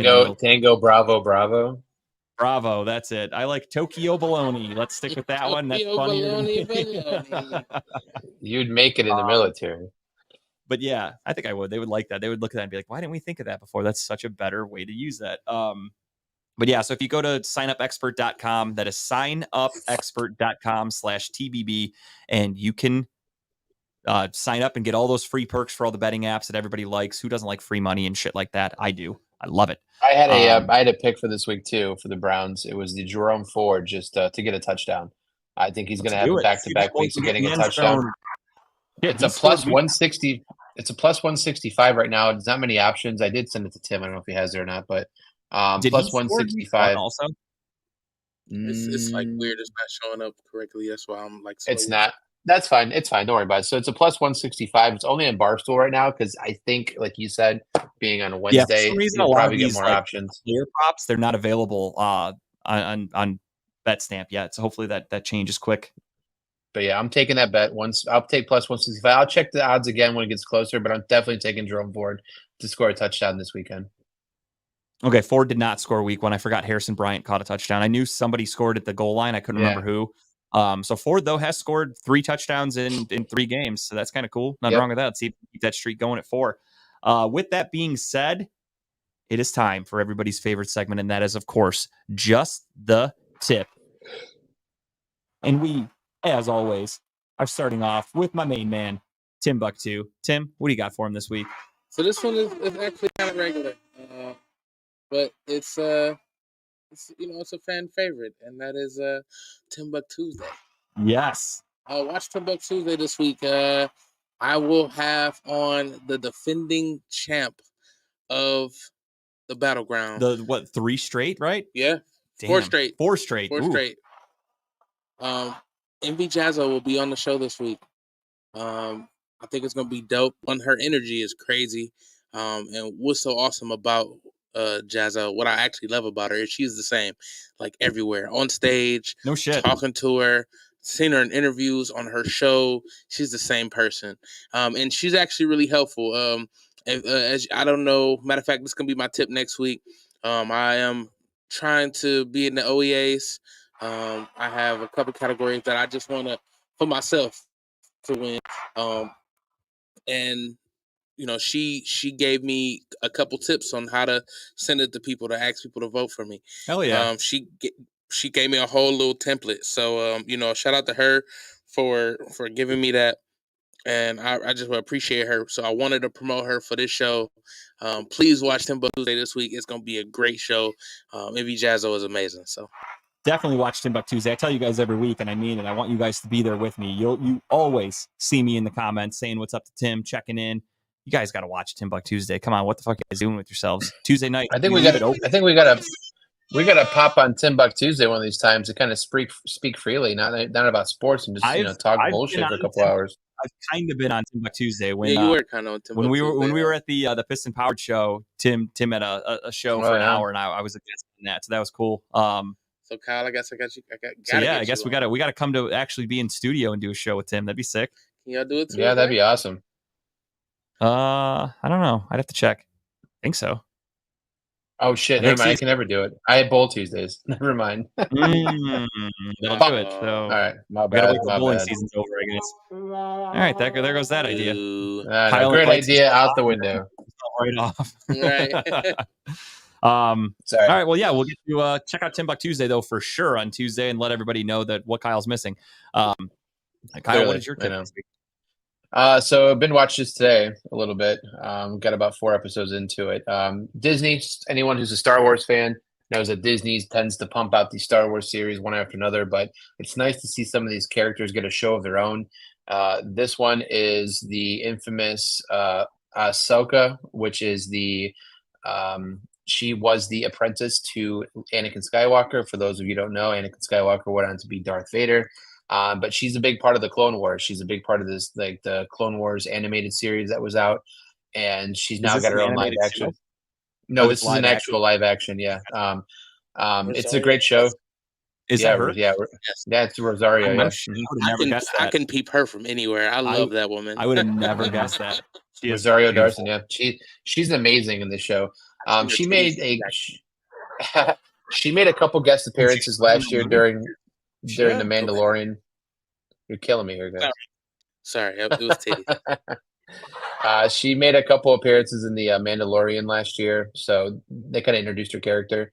And now it's 7 episodes in. I think next weekend's the finale, but it's been a great show so far. Hopefully it gets to season 2. But it's brought back Anakin's character. That's been a big hit. And the storyline has been amazing so far. So if you're a Star Wars fan, I highly recommend it. Star Wars shows have been hit or miss. I know last year the Boba Fett series, which was to me a big miss. I didn't like it as much as I thought I would, but this for sure is right up there with The Mandalorian. So give it a try. I think you guys like it. It's going to be 8 episodes. Next week's the finale, and that's it. I feel like I'm way too far behind with the Star Wars world to ever catch up, because I haven't seen any of like the last 5 movies they've put out. I've never watched any of the shows. I feel like I am way too far behind to ever try to catch up with that. Get COVID again, and you'll catch up. No, I gotta watch Deadwood, dude. That's fucking 40 hours of Deadwood. That's all I watch. I'm a fan of like the side stories. Okay. Like Force Unleashed. It kind of like it's not super. It wasn't I don't canon. think I saw that either. It's a game. Oh, It's the okay. game. Oh, I was thinking of Force Awakens. Okay. Yeah. So Force Unleashed was a game. It wasn't canon, but then they made it canon. No shit. Yeah. Well, at least that's. I've heard the story games are is. fantastic. I don't really know. The Star Wars games are amazing. I heard they're really good. Like what's one Battlefield or something? Star Wars Yeah, Battlefront or something. Yeah. Battlefront. Battlefront's amazing. Yeah. Big reviews, and they kind of do. They are fun to play. Like yeah, they're ultra fun to play, especially when you do like Jedi versus I forgot what it was. Sith. The Sith. It might be Jedi versus Sith. Is it? I didn't know if it, but I know they I've did. Never played. I'm listening. Hero. It was they called it Heroes versus. I think they called it Heroes versus Villains. Okay. Because it was other. It'll be other. Like you can play Han Solo on the hero side. You know he's not a Jedi. Right. But and then you could play like you play Boba Fett on the evil side. You know? Yeah. So any of the bad guys. Yeah. Yeah. So shit. So it's kind of awesome. I'm very familiar with the Star Wars universe because my brother's diehard. Like he used to watch the original 3 movies when we were growing up, like regularly. Like he was obsessed. He was a huge Star Wars dude. So that kind of like made me be like, this sucks. That's what he likes. Whatever. I moved on. So I saw the original 3 movies 1,000 times. Then I watched episode 1, and probably within the last like 10 years for the first time, and it was ass. Like it felt like a parody movie to me. It just felt really like a lot of the scenes. I was kind of like, this looks like shit. Like one wasn't good, 2 was better, 3 the Sith one was the fight between Anakin and Obi-Wan, and that one was top notch. So I watched episode 1, and then I never watched episode 2 or 3. So I feel like if I did, maybe that would turn me around. But the Clone Wars, the animated series, the Clone Wars animated series, I think it's like 8 seasons. I don't have time for all this. Well, it's amazing. If you watch the movies, I was told I still haven't watched. Like I haven't watched 4 through 6 yet. Yeah, nor have I. But I was told that. Or wait, those are the originals, right? Those are the originals. Oh, then those I've seen. Okay, I haven't seen the originals. I hadn't seen none of them, but somebody had told me watch it in chronological order. Yeah, I was like, okay, I'll watch it in chronological order. Watch it 1 through 3, and then around that time, Rogue One came out. Mm-hmm. Rogue One is the perfect lead into 4. Really? Like, when I say perfect lead in, it is. Is that where it's supposed to be in the order? Yes. Okay.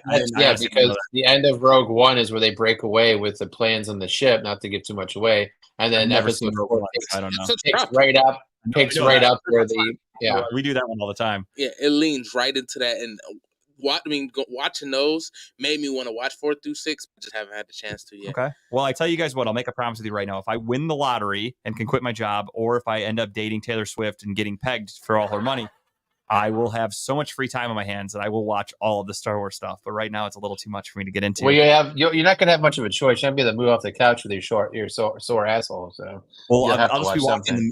I'll have it on while she's pegging me. I'm going to need something to distract me while she's just pumping away back there, because I don't know how does that end? Like, it's a fake dick. It doesn't jizz. Like, when does it stop? I don't understand this. We'll talk about it with her. My pick for this week, though, is a horror movie that is it gained a lot of word of mouth. It is from Australia. It is called Talk to Me. It actually was getting a ton of praise. I follow a lot of horror sites and stuff like that. This movie was getting a lot of hype. So I finally was able to find a good copy of it yesterday, and I checked it out last night. And it was good. I really liked it. It did not live up to the hype that it got, to be honest. Is that Janelle Monáe? No, that's an Australian girl. I don't know who she is. I don't think it was anybody. I didn't recognize any of the actors in it. Long story short about the movie, though, is there is like a TikTok trend going around where there's this hand that supposedly was cut off from a psychic medium, and they embalmed it, and then they like mummified it, basically. So it's like it's coated, so you don't actually touch the skin of the hand, but it still possesses powers. So you hold onto the hand and you say, "Talk to me."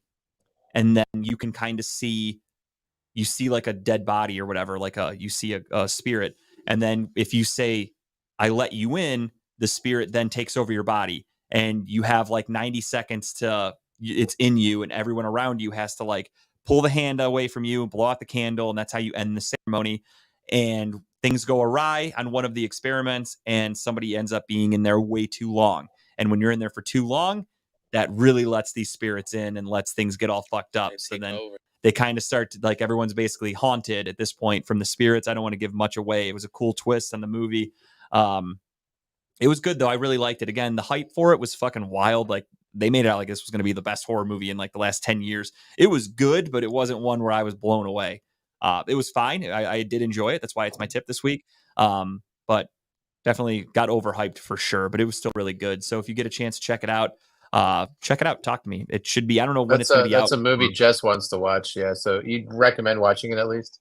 On one of my free sites, I found a copy of it yesterday. I don't know how else anybody can watch it. I don't know if you can rent it or whatever, but it's definitely available. And yeah, I definitely recommend checking it out. It was good. Okay. And that's my tip for the week. It's you guys know me. We're almost into October. It's going to be all horror movies from here on out. I am obsessed. I love horror movies. There's so many good ones coming out in the next month. At least they look good. So we'll see how that works out. I must say, I can't wait till both of y'all are in the studio. Hopefully next Wednesday. Hopefully. Yeah, I hate doing this Wednesday. shit, but yeah, for health purposes, it makes sense. You got to do what you got to do. Facts. So that's what we are here. That's it for me though. I got nothing else. You good, Kyle? We'll say goodbye now because as soon as this show wraps up and Tim ends the stream, it cuts off Kyle from us permanently, and we love that. So without further ado, thank you guys for watching. Go Browns and Cleveland. This was for you. See ya.